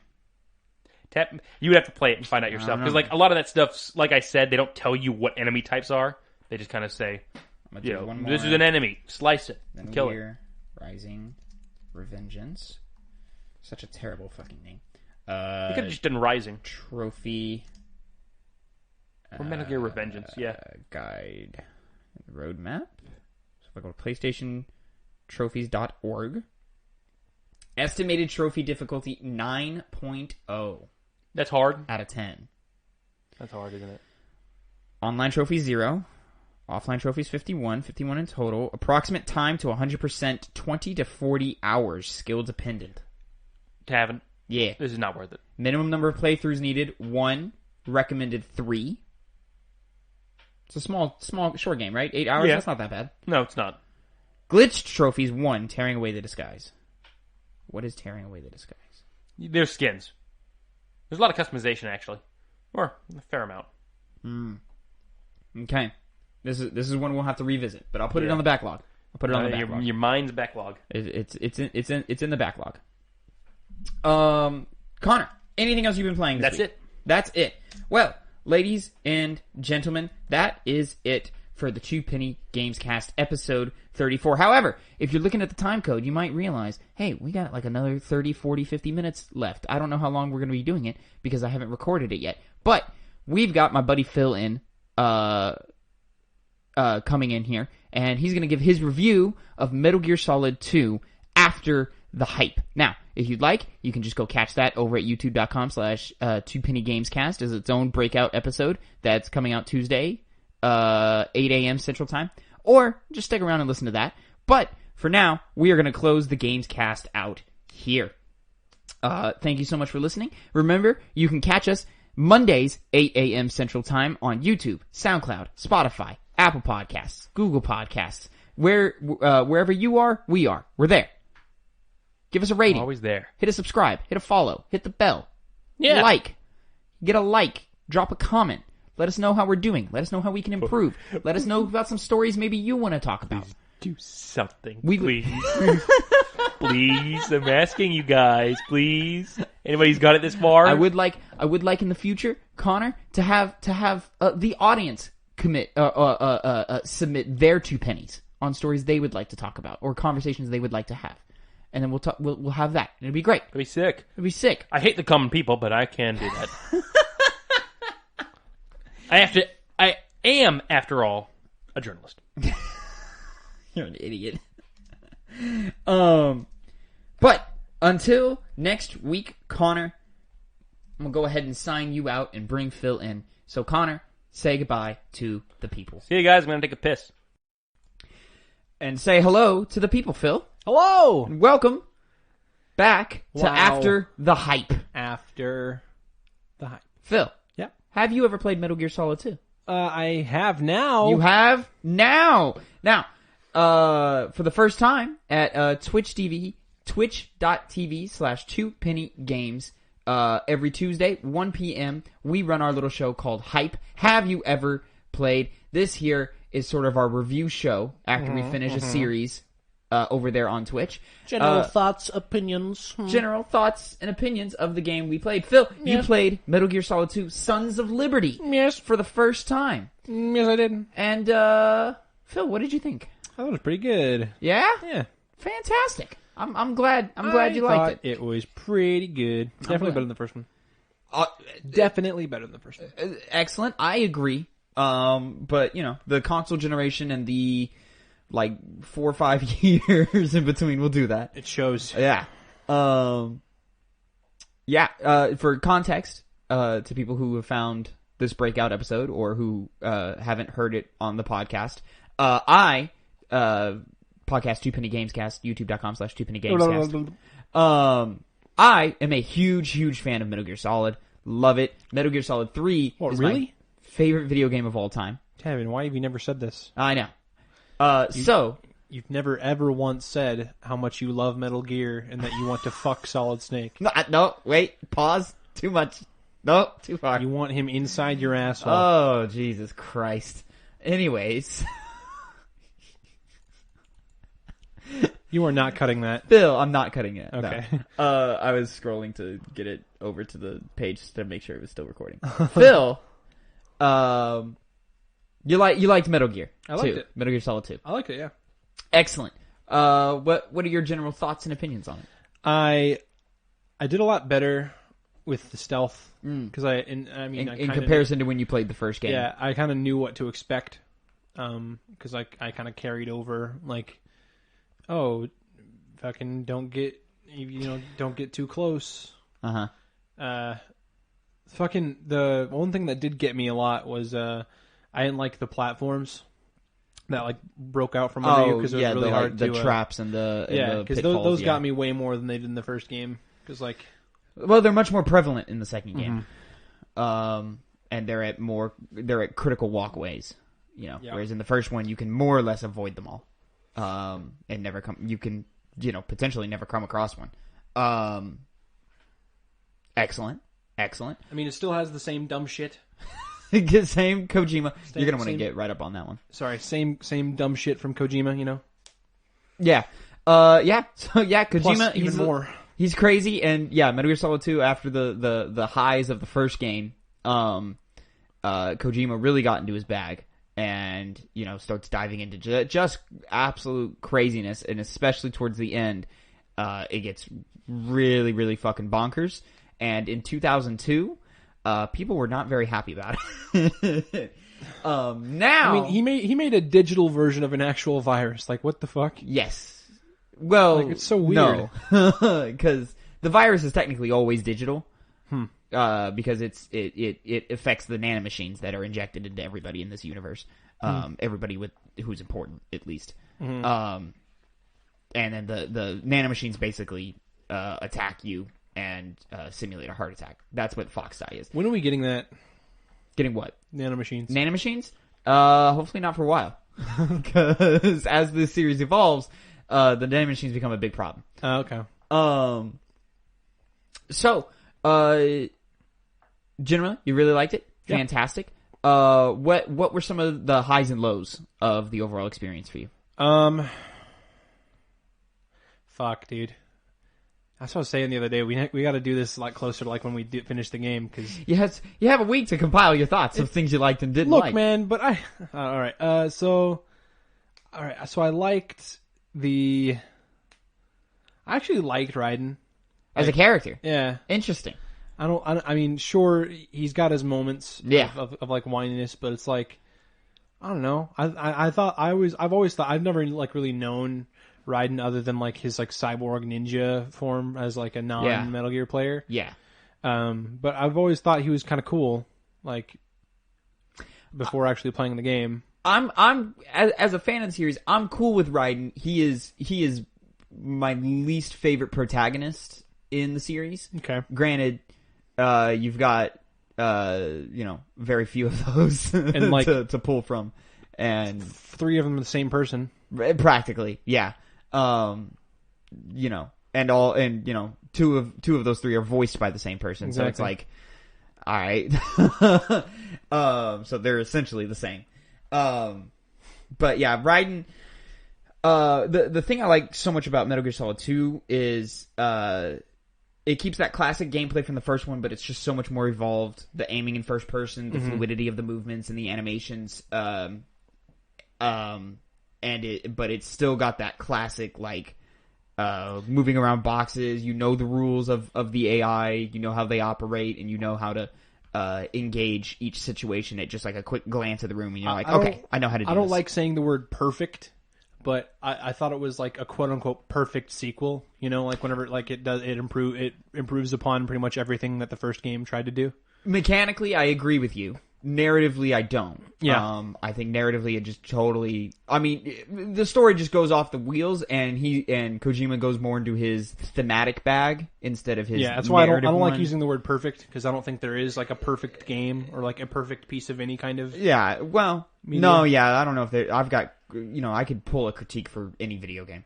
But when it comes to Metal Gear Solid 2, I think mechanically it's refining the foundation of that first one down to a T, and then adding on a couple of cool little side or subsystems and side elements that I like that really, people really actually had faces in this one. It's pretty cool.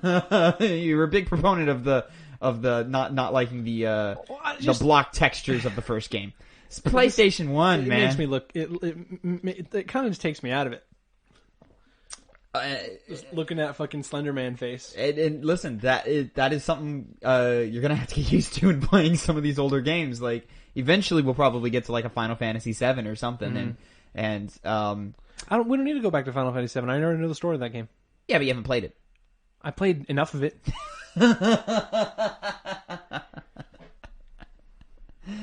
Anyways, so let's go ahead. Let's dive. Remake. Yeah, part of it. Yeah. Let's go ahead. Let's dive deeper into gameplay. So for the most part, it's still the same: fixed camera angles, stealth operations, radar that tells you pretty much all the information you need, cones of vision, evading that. As a stealth character, you can't take a lot of damage. You don't output a whole lot of damage. But things like being able to aim in first person have been added. Pretty big gripe when you're talking about aim in first person. Whenever you have anything that's not a not semi-automatic, it's the full auto, you can't the machine actually guns. aim them. Yeah.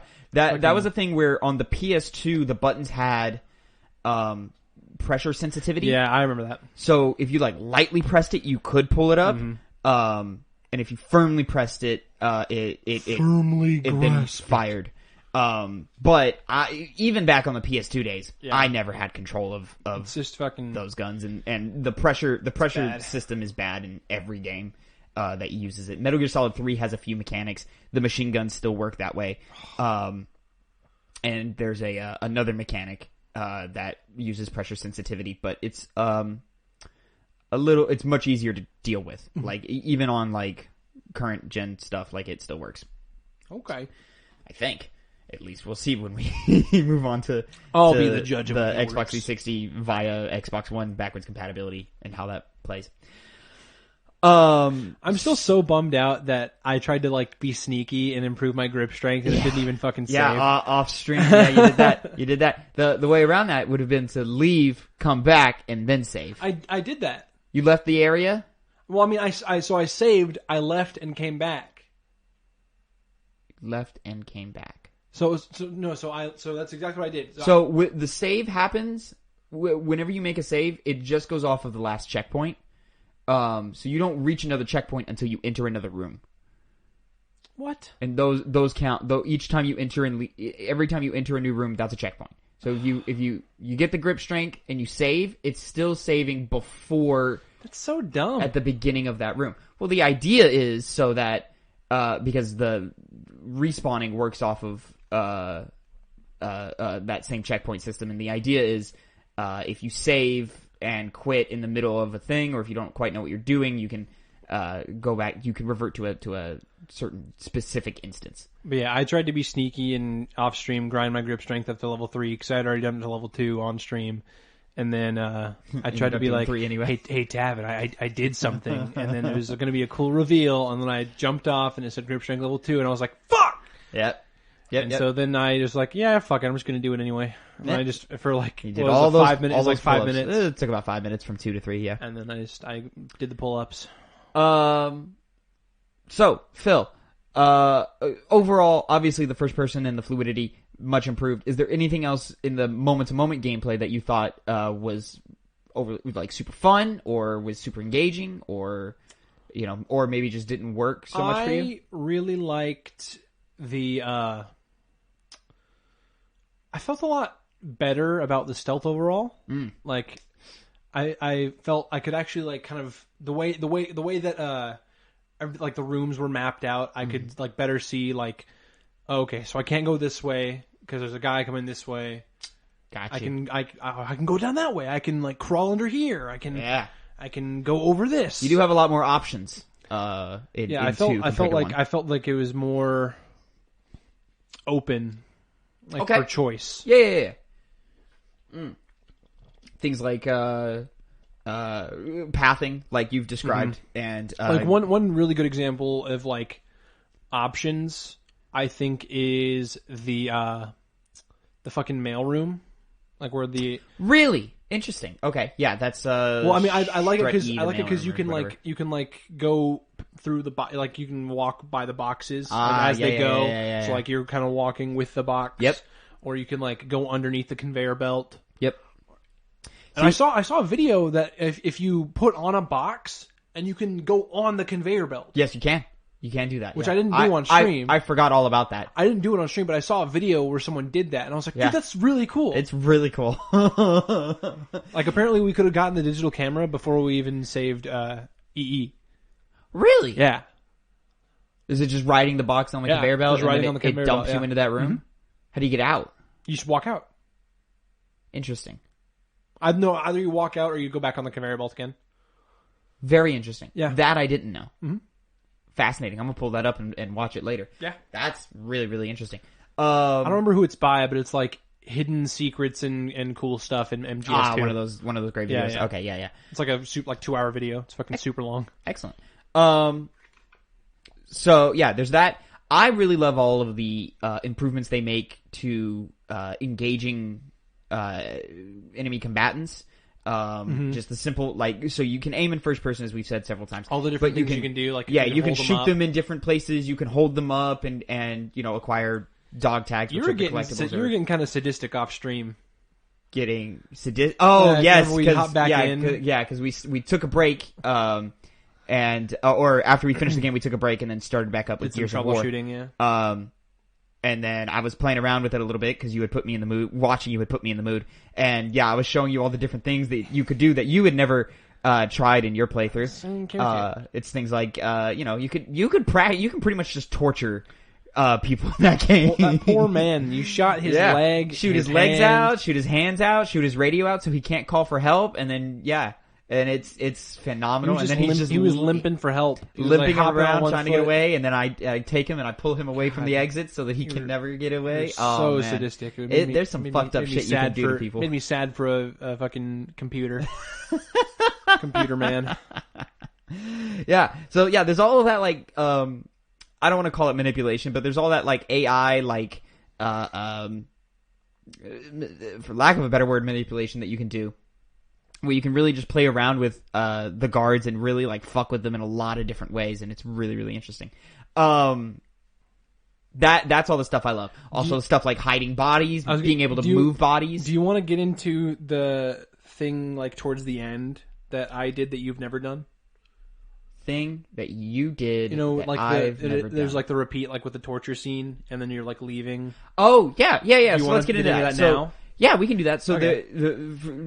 We'll get into it when we jump into narrative, but there's that moment in the end where Raiden is running around naked in the Arsenal gear. You got caught by the Arsenal Tengu. I did. And ran back to the torture room. Yeah. And pressed up against the wall. Yep. This is something in 10 years of playing this game I had never once even considered trying. It wasn't against it was against what I was being held on. Yeah. You pressed up against the so you went back. He went back into the position. Yeah, so it looks like he's still like tied up in chains. The guy, he came in, he was like, nothing here. And then he like started walking away, and then he turned back around and he goes, wish I had one of those. And he's looking And at then Raiden's naked. And Raiden's naked. Looking at his dick, yeah. So I knew that you could press up against it, and then like the camera zooms out, and it's the soda can with the straw blocking Raiden's willy. I knew about that. I'd never once tried to run back into that room. Yeah. Because when I was young, if I got caught, I was like, all right, fuck it, it's a wash, like because that's a tough room to get through. So yeah, that my mind was fucking blown when we did that. I could not. I didn't even know they would go into that room. I thought like the alert would just die. So like when they went in and cleared it, and then they looked, I was like, oh, but you'll get caught and they'll kill you. And then they just looked at you. My jaw dropped. Nothing here. I could not believe what was happening. And then right after that, whenever I was going back and forth in the rooms, and it was saying like New York City. Yeah, it was saying like 52nd something Street, Japan, and all that meta stuff. That I don't think I knew that. At least in the moment, I was like, "Fuck, that's cool." But thinking back on all my times playing, I feel like I at some point came across that, but I don't think I ever really paid that much attention to the titles of the room in Arsenal Gear, because it's such a just get to the end segment. And then all the Colonel calls. Oh, those Colonel calls are phenomenal. So fucking funny. So yeah, moment to moment gameplay, highly enhanced. What did you think of the boss fights in Metal Gear Solid 2? I don't think I had like a whole lot of issues. With pretty much any of the bosses. Yeah. Did you enjoy them mostly, or were they? Yeah. Just kind of. I thought the Fat Man was kind of goofy. Goofy, yeah.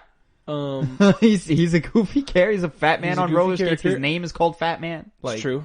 I didn't have. I mean, the only times I died to Vamp were just me falling in the water. Yeah. I didn't actually ever get killed by him. Yeah. You never actually fight Fortune. You kind of just avoid her. Yeah, you never truly fight Fortune. So let me think. The Harrier jet. The Harrier jet, yeah, kind of a repeat of the Hindy. Not a hard fight, not really, no. And then the Olga fight in the beginning, which is just a shootout. Right, yeah. That one might just be kind of tough, just because it's so early in the game, and your arsenal is so limited because you only have the tranquilizer gun. And as a new player, you're still learning mechanics of aiming and shooting and leaning. Yeah, that's a new thing that wasn't in the first one. Yep. Is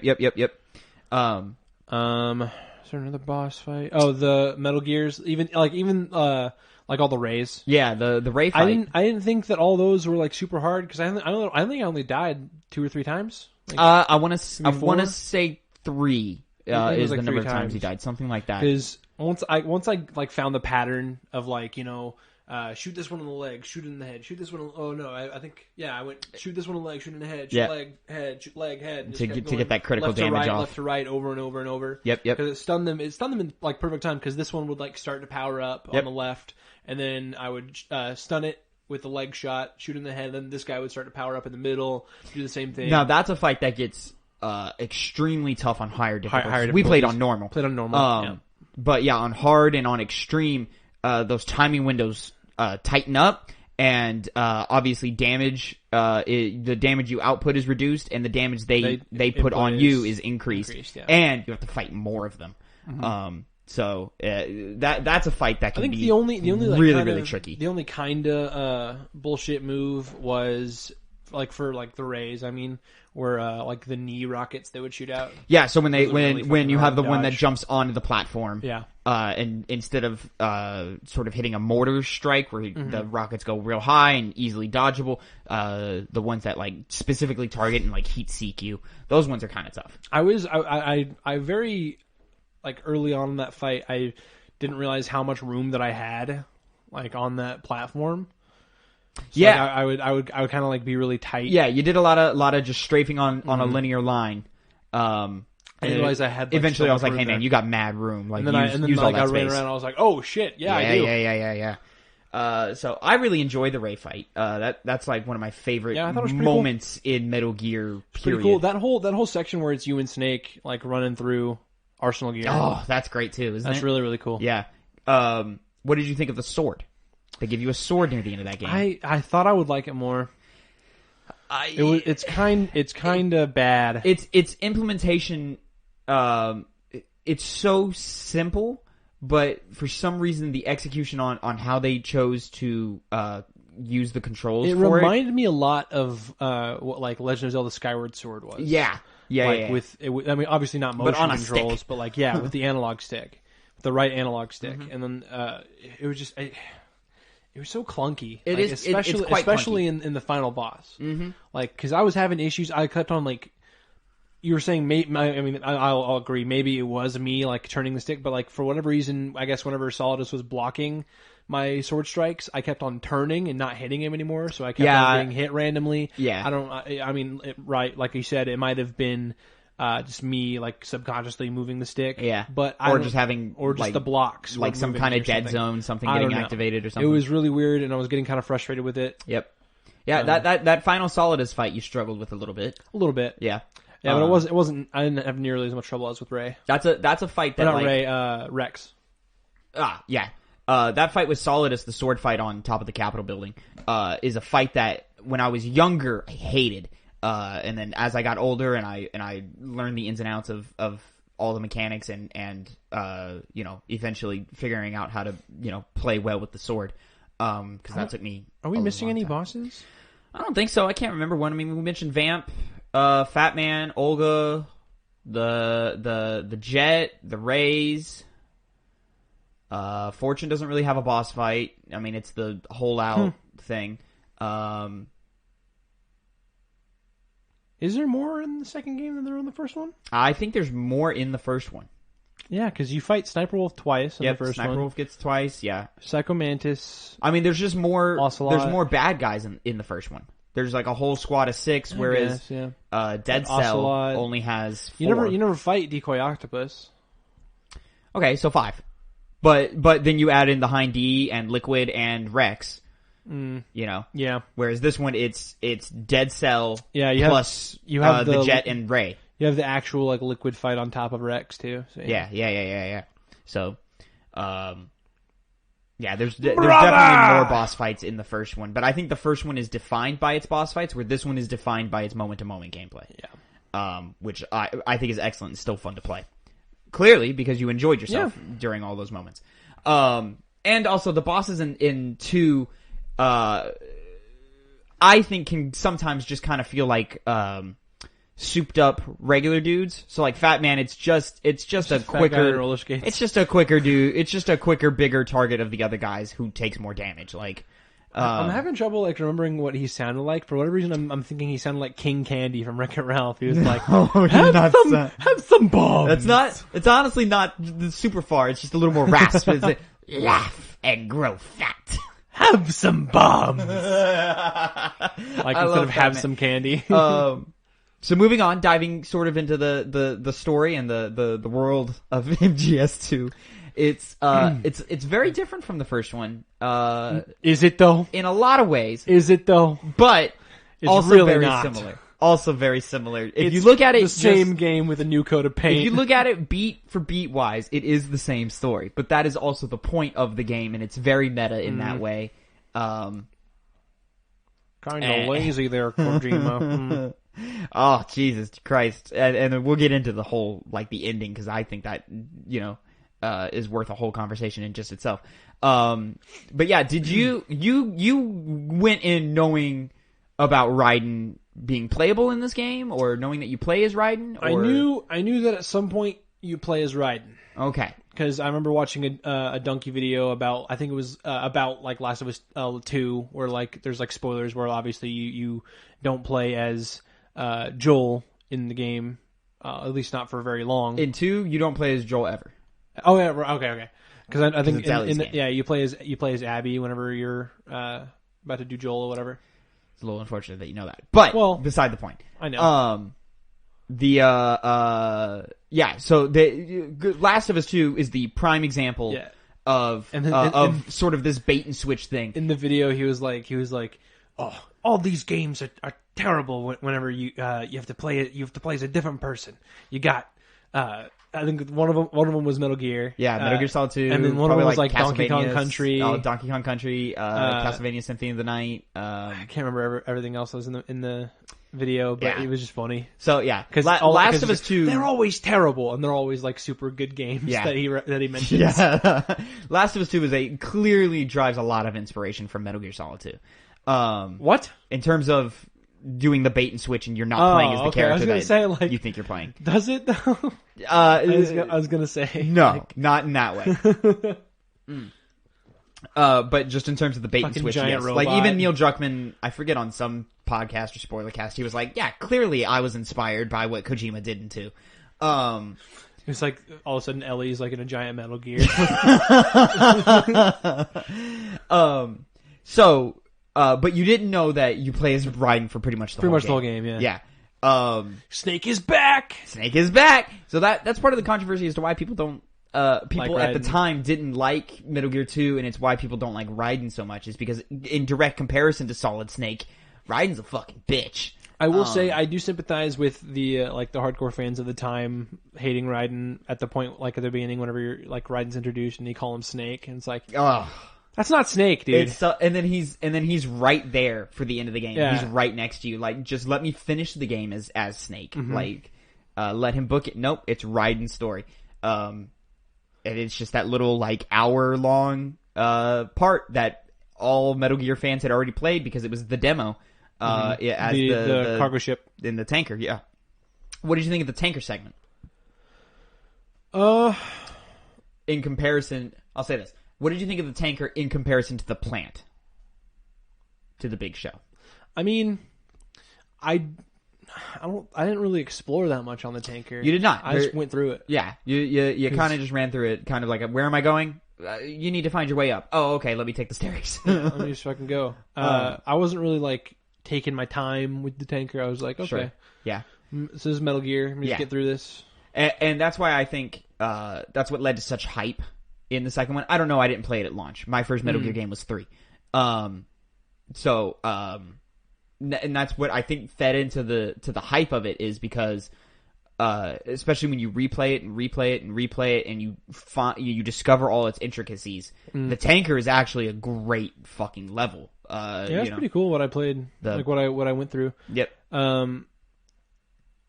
I like how they kind of introduce, like, I do like, it's a good like thing to pretty much use all of that to like figure out how all the gameplay is. It's a nice little tutorial. Yep. And it introduces you to all the new concepts. Which, honestly, it's very similar. It's very similar to how Kingdom Hearts 2 starts.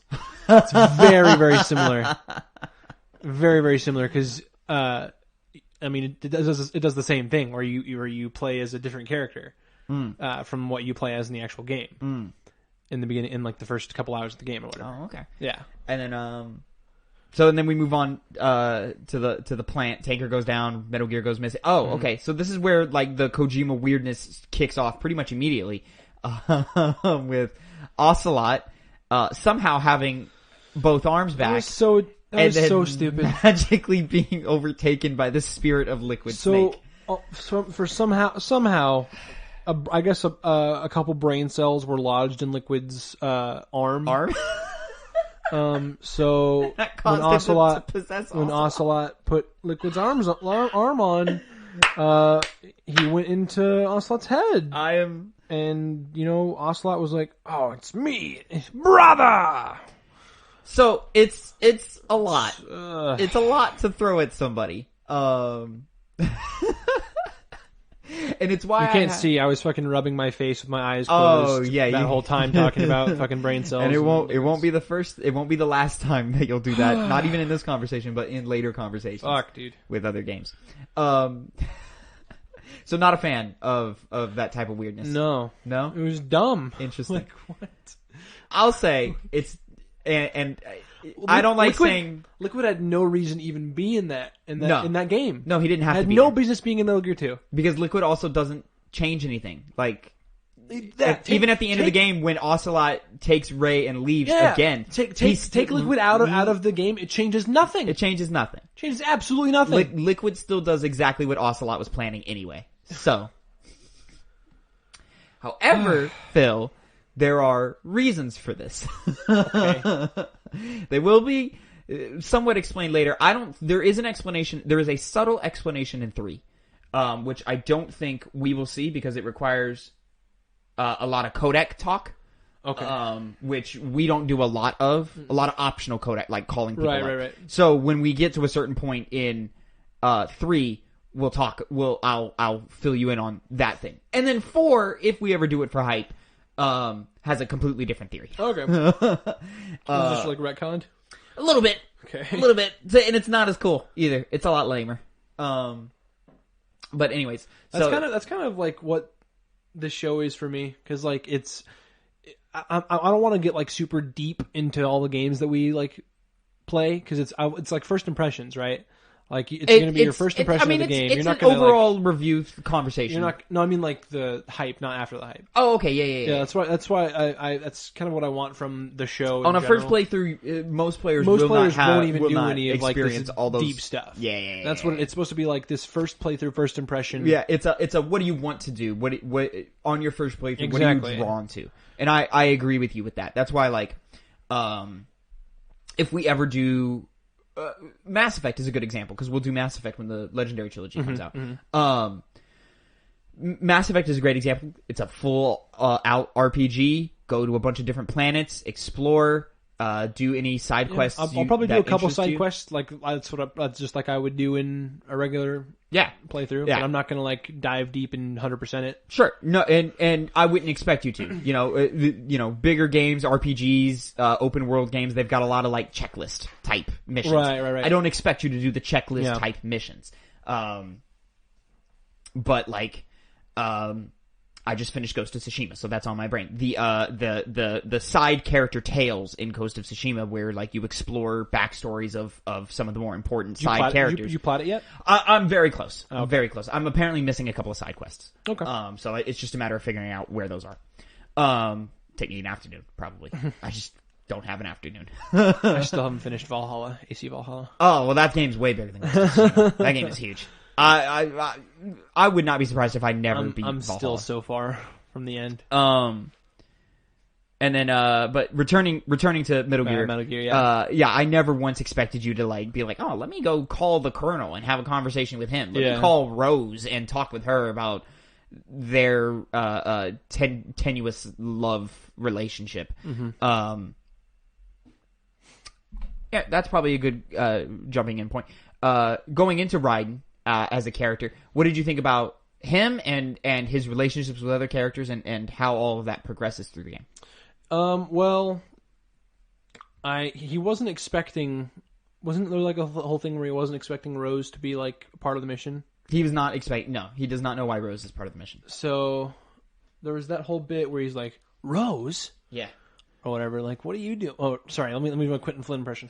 What are you doing here? Just take a little bit of the space out of the mouth, and it's there. That's exactly. It was so funny because that's exactly how Quentin Flynn just talks. We made a joke that Quentin Flynn sounds like he's always got a lollipop. He's always eating a lollipop. Yeah. Which is really funny and kind of. It's like a thing. Like as soon as you said it, I couldn't stop hearing it. Yeah, it's such a funny image to like just picture him in the fucking VO booth, just sucking on a lollipop, just like swishing it back and forth in his mouth, saying lines and shit. But no. So he was like, Rose, what are you doing here? And then she was like, Jack, I'm going to help you save. Yeah, she's your save person. And then the Colonel was just like, I'm the Colonel. He's the Colonel from the first game until he's not. Until he's not. So let's go ahead and jump into the meat of the plot that is that game. So you start that out. Terrorists have taken over the Big Shell. Yep. The organization called Dead Cell has gone rogue. And they're a bunch of freaks, and, Marines have been sent in, they failed, you need to go in, save the president, and recover nuclear codes or whatever it is, and stop the terrorists. Okay. Very similar setup to the first game. Very. Terrorists, supergroup, nuclear situation. Tavin, it's nuclear, not nuclear. Excuse me, nuclear. Nuclear? Nuclear. Nuclear. Yes. Like nucleus. Gotcha. Correct. And then as you progress through the game, you realize things are not all what they seem. Mm-hmm. Starting out, you meet Stillman. Well, I guess you meet. Oh, that's right. So you witness SEAL Team 10, they're called in MGS2, get wiped out by none other than a fucking vampire. A vampire. It was so funny because on stream I was like, dude, this guy's like, oh man, I like vampires. It's my thing. I like to dress like a vampire. And then he was a vampire. And then he's a vampire. He's literally just a vampire. You're like, this guy looks like a fucking vampire. What an idiot! You fucking what a Dracula and I just looked wannabe. at him and I was like, Phil. And then he fucking sucks on the guy's neck. Yeah. And I'm like, oh yeah, fucking Christ, Kojima. Drinks blood, slices his chest to like count his kills. Fifth one today, or whatever like that. He says something like that. And then I was like, he's got the Romanian accent it's like, and everything. Yeah. Okay, sure, vampires, right? Yeah. Sure. Well, it was Psycho Mantis in the first game. What? Psycho Mantis in the first game. That's how I equivalate those two characters, the Vamp and Psycho Mantis. That's somehow not as weird to me. And I think that's weird because Psycho Mantis is weirder to me. With telekinesis, sure. But the vampire, but sucking blood. There are people who think they're actual vampires in the world. Yeah, people think they have telekinesis. They're both wrong. Okay, but Psycho Mantis actually has telekinesis and psychokinesis. Okay, but you're saying there's people that actually think they're vampires. Vampires don't exist. Well, they do in this game. At least Vamp appears to be a vampire. Neither is telekinesis, so they're both equally wrong. Yes. People that believe they have telekinesis, people that have that they're vampires are both wrong. But for some reason, Vamp was an issue for you where Psycho Mantis I don't know. wasn't. I mean, sure, there's no way. I'm not going to say it wasn't an issue, but it's Do you think it's the presentation of the game and having obviously super aged but more realistic graphics and seeing faces and stuff? It looks like a cartoon, but it was less cartoonish than the first game. Yeah, maybe that was it. Maybe that's it. Like it didn't. I'll say this: this looks like a cartoon. The first game looks like a machinima. The way they fucking bob their heads and shit. Oh my god, it was so funny. So you meet Vamp. Dude, Vamp took you off. Give him an actual name. Don't just call him fucking Vamp. He's Vamp. If you're gonna have a vampire, don't be fucking lazy, Kojima. He's Vamp, baby. You can't have your cake and eat it too. You can't write a lazy story that's the same as your first game and then call a vampire character Vamp. Like, what? You think it's lazy? That's so crazy. Anyways, and then we meet Iroquois Pliskin. Solid Snake. No, he's Iroquois Pliskin. He's Solid Snake. He's Snake. He looks like Snake. You tried so hard to be like... I didn't try that hard. I was just saying... I just kept saying it's Pliskin, Phil. I don't know what your issue is. It's not Snake. You're trying to gaslight me so hard. And then they keep saying to Raiden, Solid Snake is alive and he's the leader of the terrorists. It's Snake. He's gonna be the big baddie. We'll get to that in a minute. So then after we meet Pliskin, aka Solid Snake, we then later meet Stillman, who is a Grim. Yeah, who is a bomb disposal expert sent in to counter the Fat Man, who was a member of Dead Cell, who's an explosions expert. And then you're tasked with disarming bombs on every strike. What did you think of this specific portion of the game? I mean, I didn't hate it. It was like, sure. Like, I gotta go through every strut, watch out for people coming by, patrolling, take out bombs. Yep. It's a great way to learn, quote unquote, learn the map, get familiar with your surroundings, and also get accustomed to, finally get accustomed to all these mechanics that they threw at you during the tanker segment. So now you're doing now ideally by the end of the bomb sequence, and when you reach your first real boss, which is Fat Man, you are fully in control of all of the different things that Raiden can do. I had a love-hate relationship with like the way they would change things in like the different rooms, like because they would change like how many people there are, or if there's like perfect example, in fucking what were they called, the big ones, like the big ones in the middle of like the two. They've got the struts, the cores. Right? The cores. So in the first core, where you go and find Ames and you talk to him. If you go back to the hallway, there's fucking mines all over the ground. Yeah. And that caught me off guard. So I was just running through, and I was like, "Oh fuck, there's mines." You say you didn't like this, or you do like it, or it both led to some. It freshened it up. It was love hate. I was like, "Fuck, there's mines here." Yeah. It's kind of cool, but fuck, I didn't want it. What's crazy is that specific instance where the mines show up. You went the quote unquote wrong way because you're supposed to just beeline into the elevator, go down, and come back up. So it had been so long since I just wanted to explore. Yeah, no, and for good reason. You should do that. It had been so long since I had ever tried to do that I forgot there were mines there too. Like, so when you tripped it shocked me almost as much as it shocked you. Like, I like trying to roll cartwheel upstairs, and he's fucking flops. The cartwheel and then flopping is great. It's all those little touches that Kojima, I think, is so great at putting in all of his games, with the exception of maybe Death Stranding.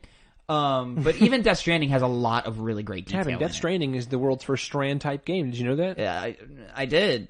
It's just a hiking simulator. Whatever the fuck that means. It's a hiking. What is a Strand type game? It's the idea that We don't need to get into it. It's fine. I was making a joke. Yeah. Death Stranding is a whole other thing. Good game. UPS Simulator 2019. Good game. So we get all the bombs. Stillman dies. We fight Fat Man. You fat fight man. Yes. And then we have what I think Fat Man is a great example of what a good Kojima character is.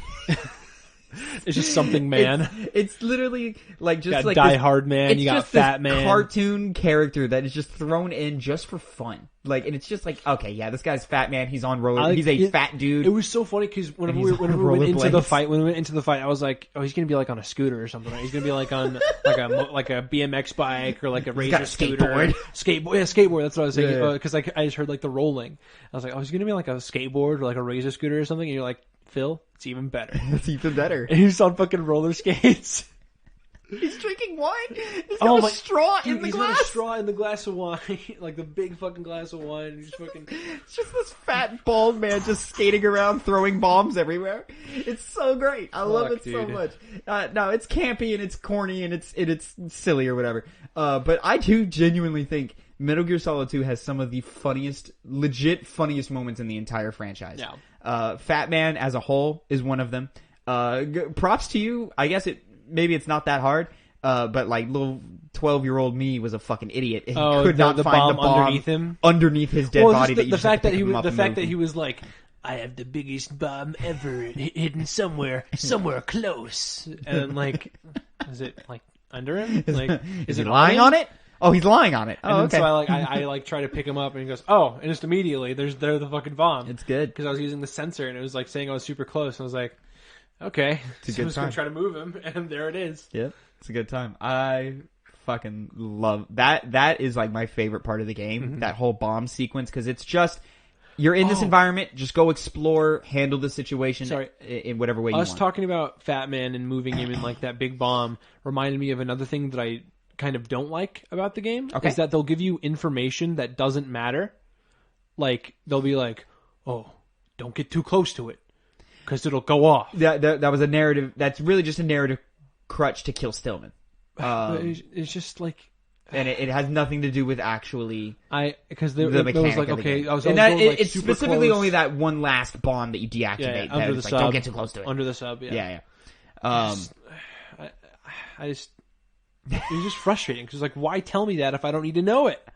It's like you just need to know how. That's like a huge thing of storytelling, right? Like it's just a way. It's literally just a way to kill Stillman because Stillman is pitched as this explosive expert who knows all of Fat Man's tricks, and then Fat Man gets one up on him. And then you can't have that bomb have a motion sensor, proximity sensor, whatever it is, on it and not have the other one have it too. So, but the thing is that mechanically they put that bomb in a place to where you're not close enough to trigger that proximity anyway. But the measurement they said I was well within it when I turned like 6 feet or something. Isn't it? I don't remember. It was like 10 or something like that. Something like that, yeah.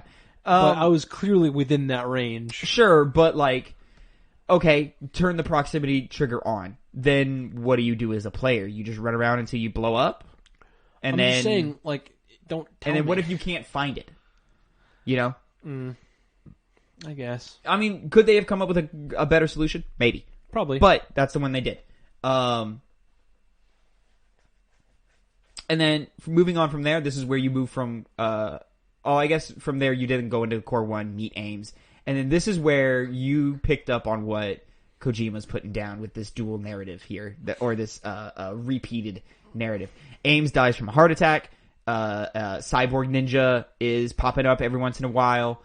And which was, I mean, I don't know if you want me to say it, but like the Cyborg Ninja is, it's Olga. It's Olga, which I think is a fine twist. I think it's weird. It's just like, because she was kind of just sucking her own dick earlier. It's like, oh man, there's the Cyborg Ninja. You gotta watch out for them. They're really cool. Like whenever you're like overhearing her speak. I do like in that conversation, Snake, the leader of the terrorists at least, it goes, "Oh, are you sure it's not an Arsenal Tengu?" Which is just a little breadcrumb for what's coming later down the line. With like the superpower soldiers. Yeah.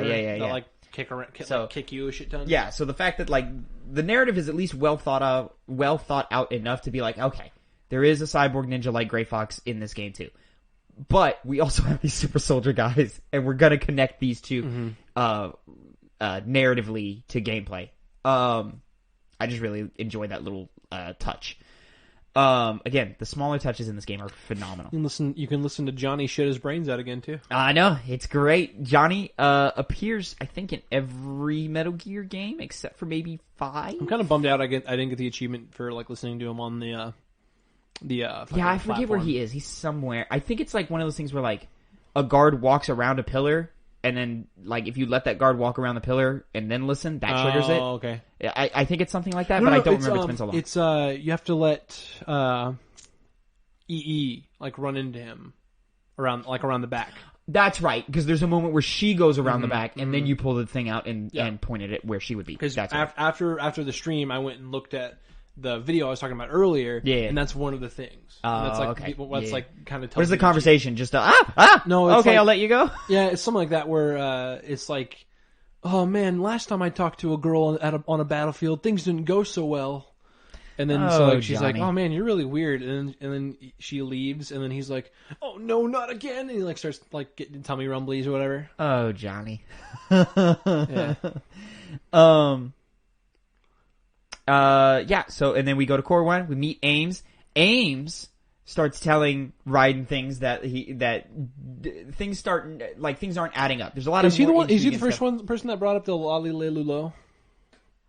Lolly Lulilo and the Patriots are first brought up at the tanker mission. Ocelot says it, or Ocelot says, I left Mother Russia during the Cold War. I work for the Patriots. And then the commander says, the Lolly Lulelo. Oh. Yes. That's right. Yes, sir. Why, though? Why are they called that? Why? That makes no actual sense for you to call them the Lolly Lulelo. There might be a reason for it. I don't know if they get to it in 3 or even 4. Just call them the Patriots. They're the Patriots, man. Just call them the Patriots. Don't call them some other dumb shit. They're not. Metal Gear Solid 2 makes it seem like they're more U.S. focused, so the name the Patriots would make sense. 3 expands that, and it's more global than. Are they like initials? Like, I have no idea. I could not tell you. Doesn't bother me. If you don't even know. Yeah. It's just like a goofy little like thing. Well, there's a lot of Metal Gear lore that I don't fully understand because it gets super convoluted, and it like the parts that are convoluted typically are not worth learning because it's like, all right, yeah, I guess you needed to explain that, but not really. Peace Walker falls victim to that a lot. And then when Ames has his heart attack and it looks like Fox die. You just about threw a fit. I was like, oh, so it's literally just the first game again. Yeah. And then they even do the cyborg ninja coming in to try and slice Ocelot's arm. Like, he goes, not this time. But you died! Fucking love this game. So then we move on, go to Shell 2. We snipe the little bot things, or the little the C4 mines. things. What'd you think of this segment? You struggled with it a little bit, slightly? I couldn't find the shit. Couldn't find the shit, man. There's a lot of them. There was the one that was on the drone. Yeah. There was one. There wasn't there one like under a seagull or something. Like I don't know. There's like a flock of seagulls hanging out near one. Oh, okay. Or like kind of somewhat on top all of the one, ones but you on can the- clearly see it. All the through ones them. on the bridge, I was like, cool, Yep. fine. Yep. Took you a long time to find the one behind the flag. Yeah, because I was. And like, I think you only really found it because I kept laughing at you. Because you kept passing over. At one point, yeah, because I was like looking at the flag, I was like, I don't see one, and I guess I moved away right before it like revealed it. Yeah, there was a moment where like you Like, started moving, obviously and then like, the flag. It's on some kind of sequence where like, Yeah.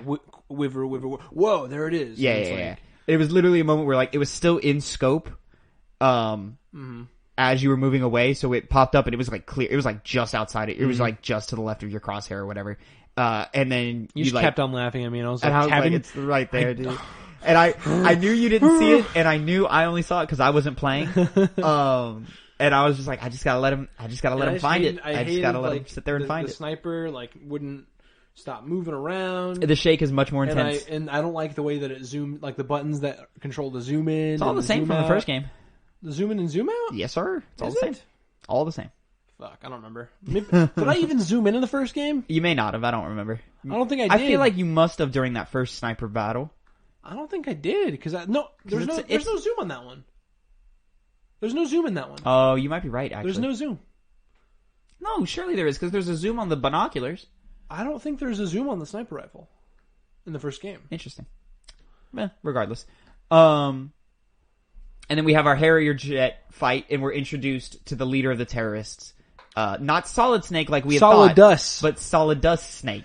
Which Why? Why? Who not only is he a leader of the terrorists, has the name Solid as Snake, and is also a clone of Big Boss, but is also former President George Sears. It's like It's equivalent. Kojima. Why? It's equivalent to How- George W. Bush like pulling up and being like, "Yo, I'm Yeah. Solid as Snake. What's up?" I'm Solid as Snake, and I'm here with my Harrier jet. I'm gonna take you out, Solid Snake. I'm gonna fucking kill you. Yeah, America. Here we go. So, Fucking Kojima. Why does everybody have to be called Snake? They don't all need to be called Snake. It doesn't. Just give them different fucking names. the clones do. The clones are all Snake. Just give them all names. Give them all different names. Now, Phil, if I told you we're going to be introduced to 2 more snakes, I already in know. this series. Well, you're only going to meet one because the other one is not worth playing. Yeah, I can't wait. I'm so excited, dude. 3 is going to be such fun.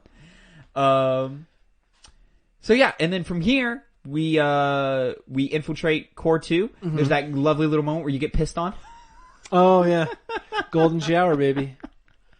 I fucking love this game. I missed on that video I was talking about earlier. Like, when you're getting pissed on, you can call the colonel, and he'll be like, "Oh, Raiden, I'm sorry this happened," or like something like that. I feel like, am I wrong? If you look up, you see the guy peeing on you, and it's just pixelated, like where his dick would be. No, the video didn't. No, it's okay. literally just like you like through the. It's just a stream that It's just just comes a out. stream, and like it's covering your face. Like you see like the Birds water birds splash. can poop on you. Yep, if you look we up learned and you stare at birds. We did that. Yeah, a lot of like little small touches that really got you laughing really hard in this game. It's just silly. It's silly. It's fun. Poo poo pee pee. Yeah. There's like half-naked girls taped to the inside of lockers that you can kiss. Yeah, and shit. fucking when I hit the triggers and Snake fucking kissed them. Gives a little. I got an achievement for it. It's so good, kissing booth, baby. Oh my god, I love that game. And then when we rescue the president, then it is unveiled. All the layers start becoming unveiled. The Patriots, a secret organization that controls everything. The government, as we know it, is just a theater. It's a pawn. It's a puppet. It's a puppet theater that the Patriots use to give the people the illusion of free will. And then the guy they got to voice the active president, every time he said pawn, it sounded like porn. It's true. It's something you mentioned in your playthrough. Yeah. And then Ocelot shoots and kills the president. Mm-hmm. Makes you go, what side is he fucking working for? He needed the president alive.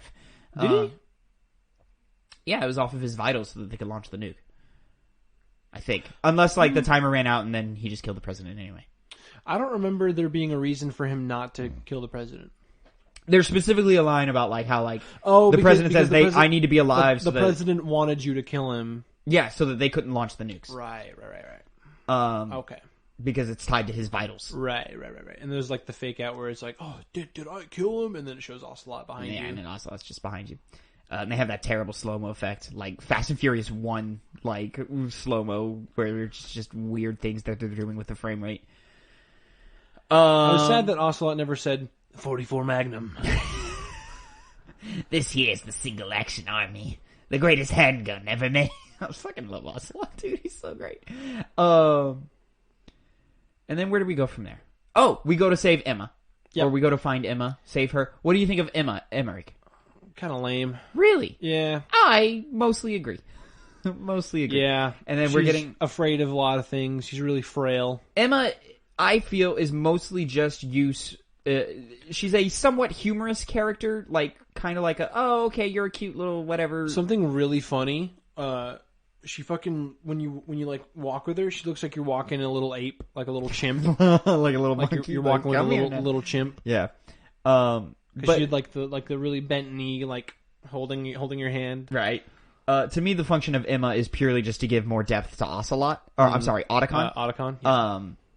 And I don't know if it's depth that is Where necessarily it's necessary. revealed that Otacon cucked his own father. Yeah, sleeps with his stepmom and then drives She his, seduced me. drives his father to suicide. Jeez. Just it's super dark, and I don't know Snake. why. I don't know why. Snake, he does I that. totally cucked my dad. So we rescue Emma, but unfortunately Vamp returns, gets in the way, stabs Emma. Emma dies, but gives us just enough time to hopefully stop the launch of Arsenal Gear, which is the biggest Metal Gear ever made or whatever, and yada yada yada yada. And it doesn't it like not even like Ocelot had, it was Solidus was like, I never even wanted Arsenal Gear. It's useless. I can't even use it. 100%. Like, He 100% so what does the that. fuck is the point? Well, he wants to disable the Patriots. That's his goal. He doesn't care about having a Metal Gear. He doesn't care about having dominance. He wants to launch a nuke over New York that will create an EMP effect. He wasn't making Arsenal Gear. That was No. the Patriots making The Patriots are making Arsenal Gear. So he's Because hijacking Arsenal. I remember having that thought in the playthrough. I was like, if he didn't want it to begin with, Why did he make it? why did he make it? He didn't. But he didn't. Nope. And then he, so his whole plan is to free New York from the Patriots' control. Just New York. And create... Oh my god, we didn't talk about how Solidus is Tom Brady. Oh, And he Jesus Christ. he wanted to throw the football back to the Patriots because Tom Brady's no longer a member of the Patriots. Now he's on the Buccaneers, and he's using the Buccaneers, who are pirates, Hey, look at that. Look at that. to throw a football to New England. Yeah. New York? Yeah, there you go. It works surprisingly well. Your fun little metaphor here. Your fun little I was like, joke. it was like at the end of session 1 where I was like, oh my god, Tom Brady, he's gonna throw the football and... That's a fun little thing. It works very well. Yeah, and then free New York and reestablish what is known as Outer Heaven, which was Big Boss's dream of creating this sovereign nation that is bad, I guess. I don't know. It's, it's whatever. We later learn it's to, like, free ourselves from the Patriots, et cetera, et cetera, et cetera. So, yeah, then the cyborg ninja reappears, reveals that it's Olga, and Snake and Olga seem to have switched sides on you, and they knock you out and let Solidus take you in prison so that you can get to Arsenal. Why is that the only way I can get to Arsenal? Because.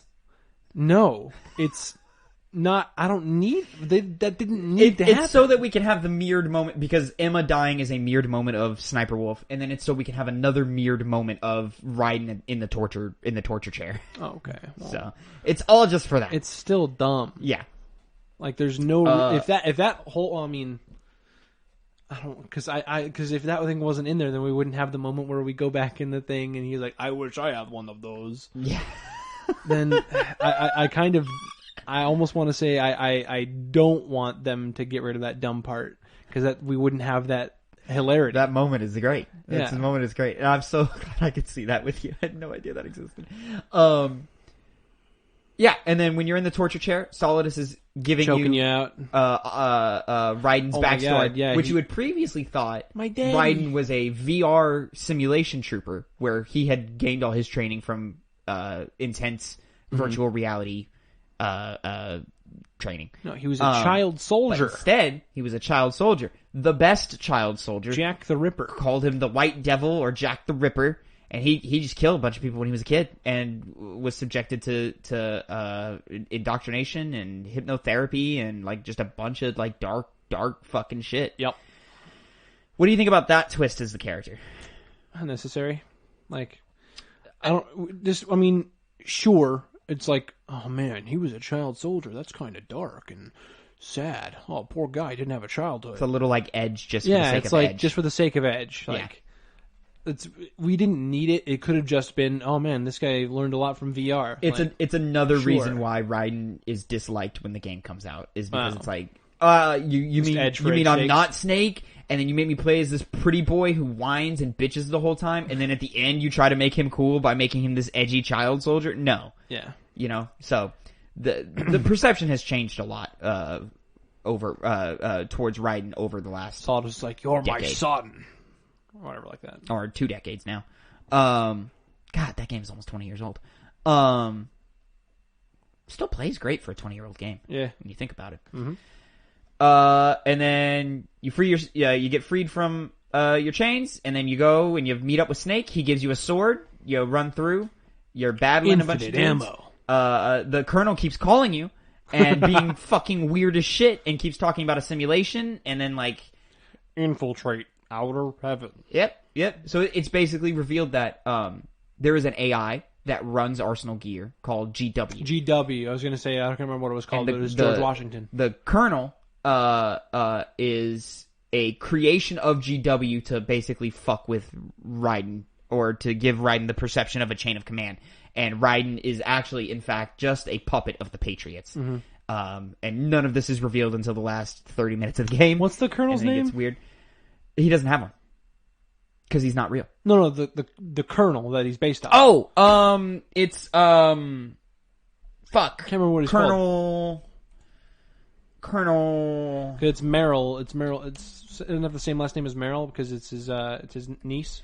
Well, Meryl Silverberg, I think is her name, is brought up under a different name. Oh, okay. Because I think it's revealed in Metal Gear Solid 1, so I don't think this is a spoiler. I think we just missed it, or we weren't paying attention and we talked over it or something. Mm-hmm. The Colonel is actually Meryl's dad. Oh, okay. Through a what's the Colonel's name? Through an affair. Roy Campbell. That's right. That's Colonel his name. Campbell. Colonel Campbell. Yeah, so this whole time you're thinking it's Colonel Campbell who's giving you these instructions. It's not. It's this AI. Grandpa Max, same voice actor from Ben 10. You're right. Mm-hmm. You're right. You're very right.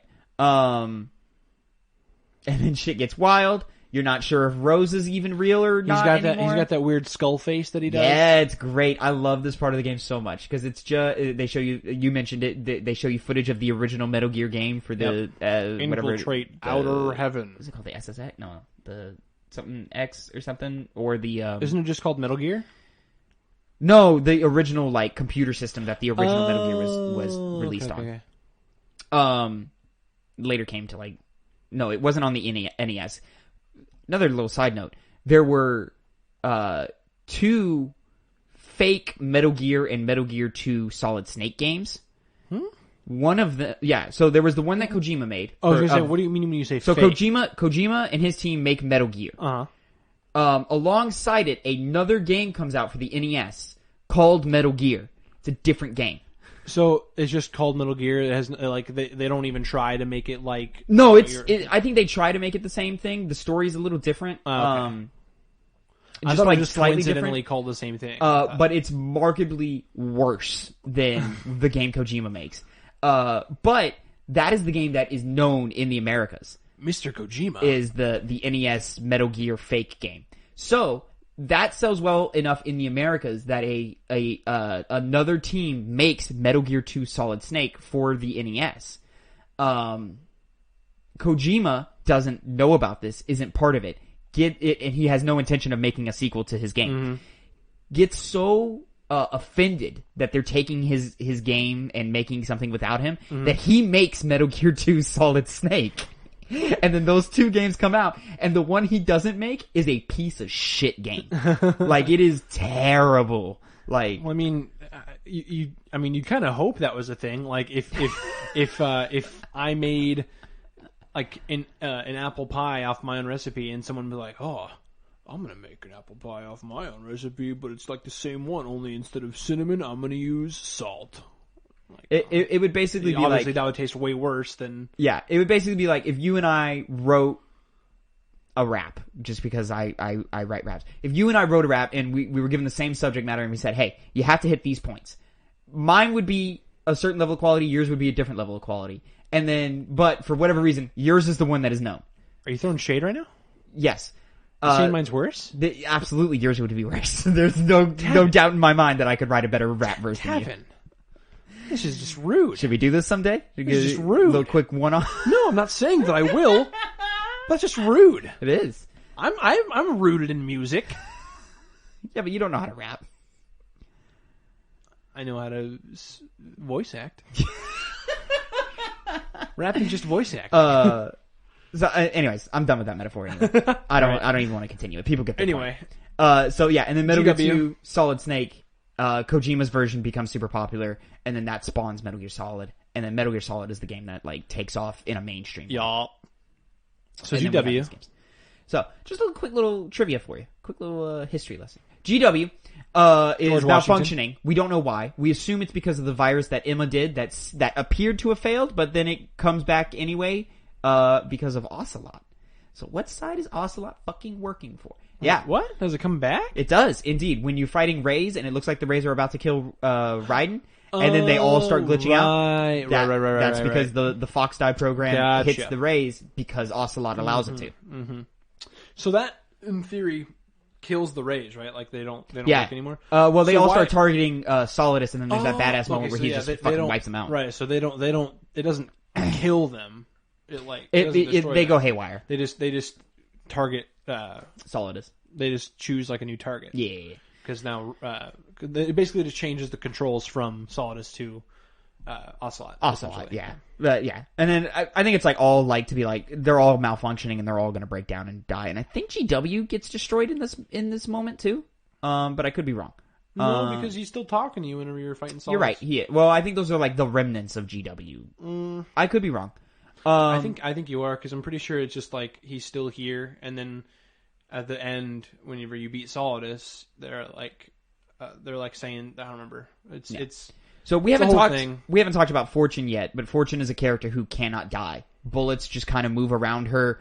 Grenades don't explode next to her. It's just she just can't die. But it was all fake. But it wasn't. It was all fake, but it wasn't. There's a little metallic or a magnet machine on her. Unnecessary twists, like just. My neck hurts. Not a fan of that one. My neck hurts from how many twists there are, dude. Like, just like it's a lot. Is it real or is it not? Like, yeah. So then we kill Fortune. Liquid. Does she die? Yeah. Does she? Yes. Ocelot shoots her. There's that moment. The problem with us is that our audio got desynced in this moment. Right. And it totally killed the moment. Right. So it totally kind of took me out of it. Yeah, it totally took us out of it. So I remember... If you want to, you should go back and just watch that cutscene, because it's a badass cutscene. And then Fortune does have magic powers. Okay, yeah. I remember deflects all the rockets. It was all fake. I had this thing here where it was electromagnetic. Yeah. It was all a fake. Yeah. And then he puts it on himself. Yeah. And then he hijacks Ray and shoots a bunch of rockets, and then Fortune deflects all the rockets.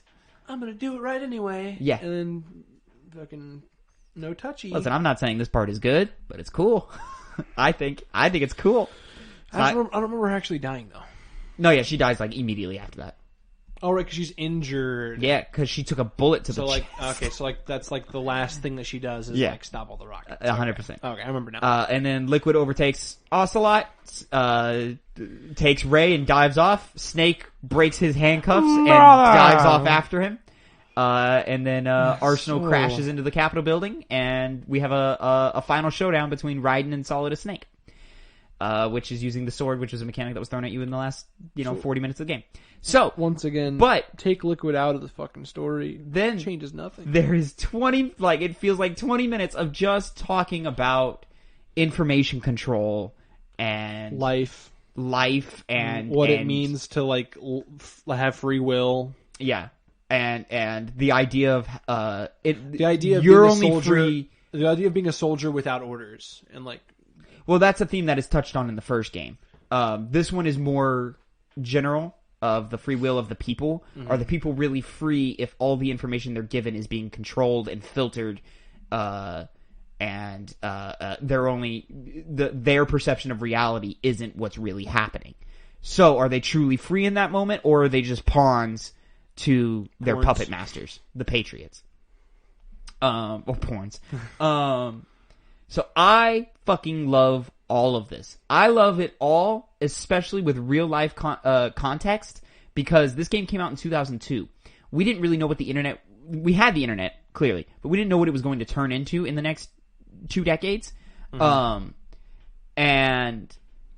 it is literally everything the GW tells Raiden is what happens in that era of 2012, but 2015, 2016, 2017, and even today, where people are just living in different people in real life are living in different worlds based off of the information that is being guided toward them through algorithms, that news circuits and shopping circuits and all these internet's things. Fucking wild. You could literally they're all listening.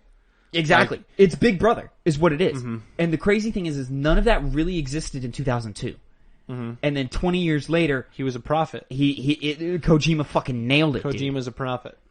And then he made a game about UPS. Oh my god! A UPS serviceman simulator who brings people packages because they're locked inside their homes, and he's got a baby. And then 6 months later, is that the point of the game? Is that they're all locked in their homes? Yeah, it's like something to do. So I don't know exactly. He's like an Amazon delivery man. Almost exactly. You're bringing packages to people. Because why everybody like that game? Everybody is driven underground. It's very peaceful, and I just enjoy it. It's fun. It's fun. I didn't like the story. You've said many times, it's not going to. No, you would not like Death Stranding. You would not like it.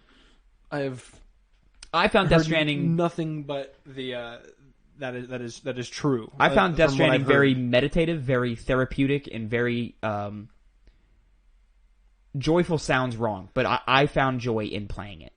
And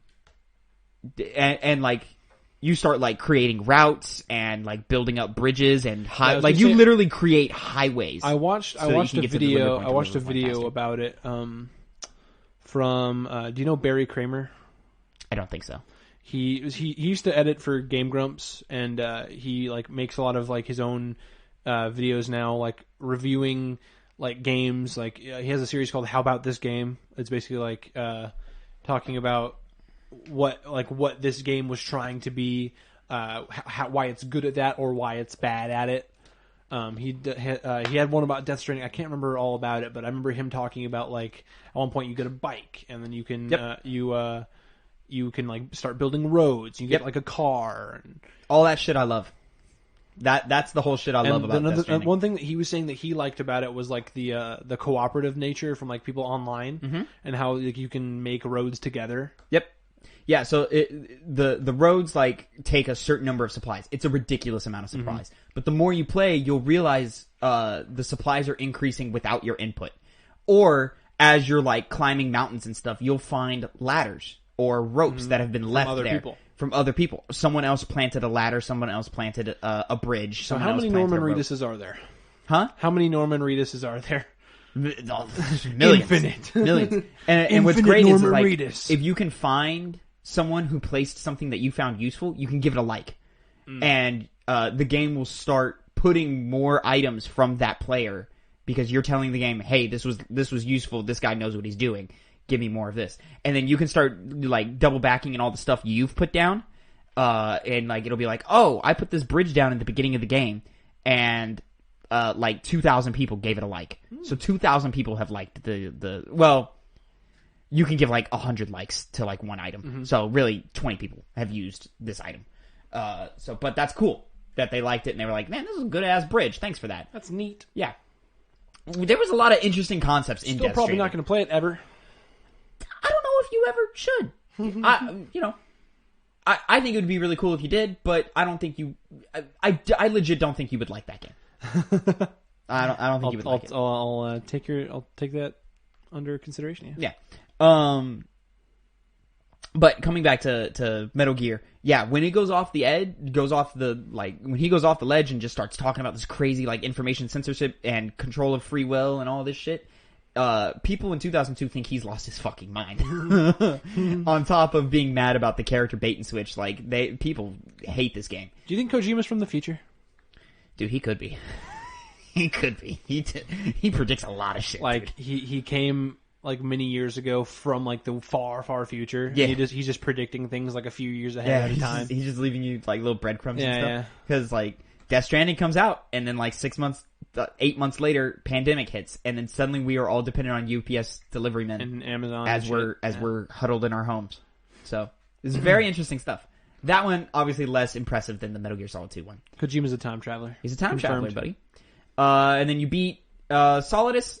Snake gives you a whole diatribe about what are you going to do with your life. You know, you should go out and instead of fighting or all the time, you should go out and live and experience culture and art and find something that makes you happy, and all of this. And then Lee, the ending, I don't think it's a super strong ending narratively, because Raiden is just kind of there, and he's like, I guess I'll just kind of figure it out and leave a better life for the future or something. And I'm like, I don't know what the fuck you're saying in this moment. And then Rose is actually pregnant. Yeah, Rose is real and pregnant, and you're like, how? Why? Okay. Yeah. So that's Metal Gear Solid 2. Narratively, a bit of a mess. Thematically, super cool to me. How about you? How are you feeling? Yeah. Did you pick up on any of that? Were you just kind of lost in the sauce? Could you just not get past the Solid Snake simulation stuff?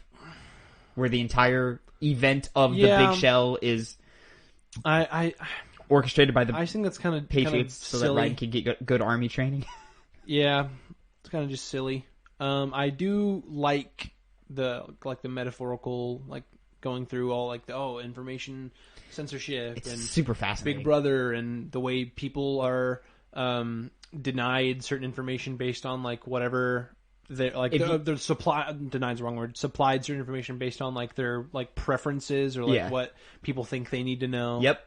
If you ever go back and replay this game Probably or like won't. just watch the cutscenes, I think you should, because this. I might rewatch the cutscenes, but I'm probably not gonna like go back and play it. Yeah, if you ever just go back and revisit this, 2 is a game with just so many layers that can be peeled back, and you can just experience more, and that there's a lot you just don't get because you just don't have the context. So, anyways, that was Metal Gear Solid 2. Overall, Phil.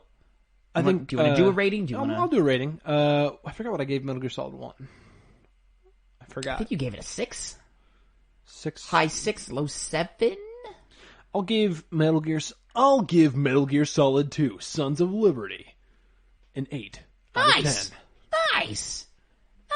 I'm probably about an 8 with it too. 8, maybe 9. Maybe 9 on a good day.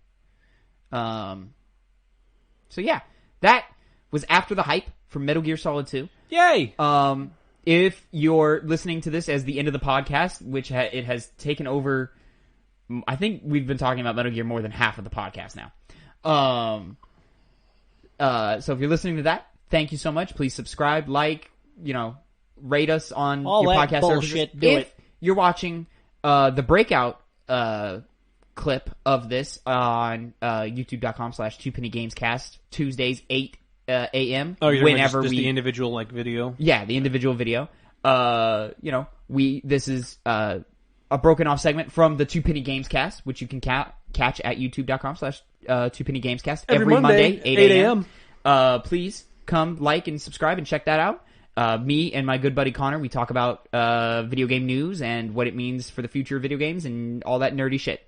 and we also sometimes do reviews of games and talk about the games we've been playing in our free time.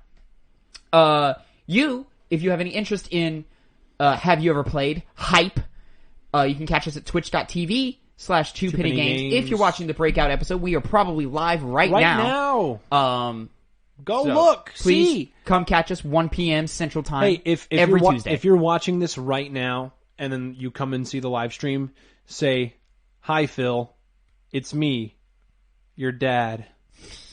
I love you. Goodbye." Jesus Christ! I don't know. I was kind of just doing improv in my fucking brain. Fuck. For context. No, it's fine. Okay, never mind. Bring that up. Yeah, so we're playing Gears of War this week. I didn't even know why I said dad. I was just doing improv. It's my first time playing Gears of War. We're playing it co-op. It's pretty fun. We started it last week. It's fun. It's fine. It's fun. We're having a good time. We're gonna finish it out, and we might start Metal Gear Solid 3, because I can't get enough of it, and it's the whole reason I wanted to start Metal Gear in the first place is to get to 3. So yeah, catch us twitch.tv/2pennygames. Every Tuesday, 1 p.m. 1 p.m. I'm just gonna keep saying it and keep drilling it until somebody, comes and checks it out. Phil, anything else you want to say today? About Metal Gear or hype or... Tavin, how do you feel about WAP? Fucking love it. Worship and prayer? Oh, I was thinking wings and pizza. Oh, right. There we go. Too. All right. So until the next time we finish a game, which I guess will probably be next week with Gears of War. Probably, yeah. We'll have you talk about Gears of War. Yeah, we'll do after the hype for Gears of War. So until next time, y'all have a great week, and Phil, say bye to the people.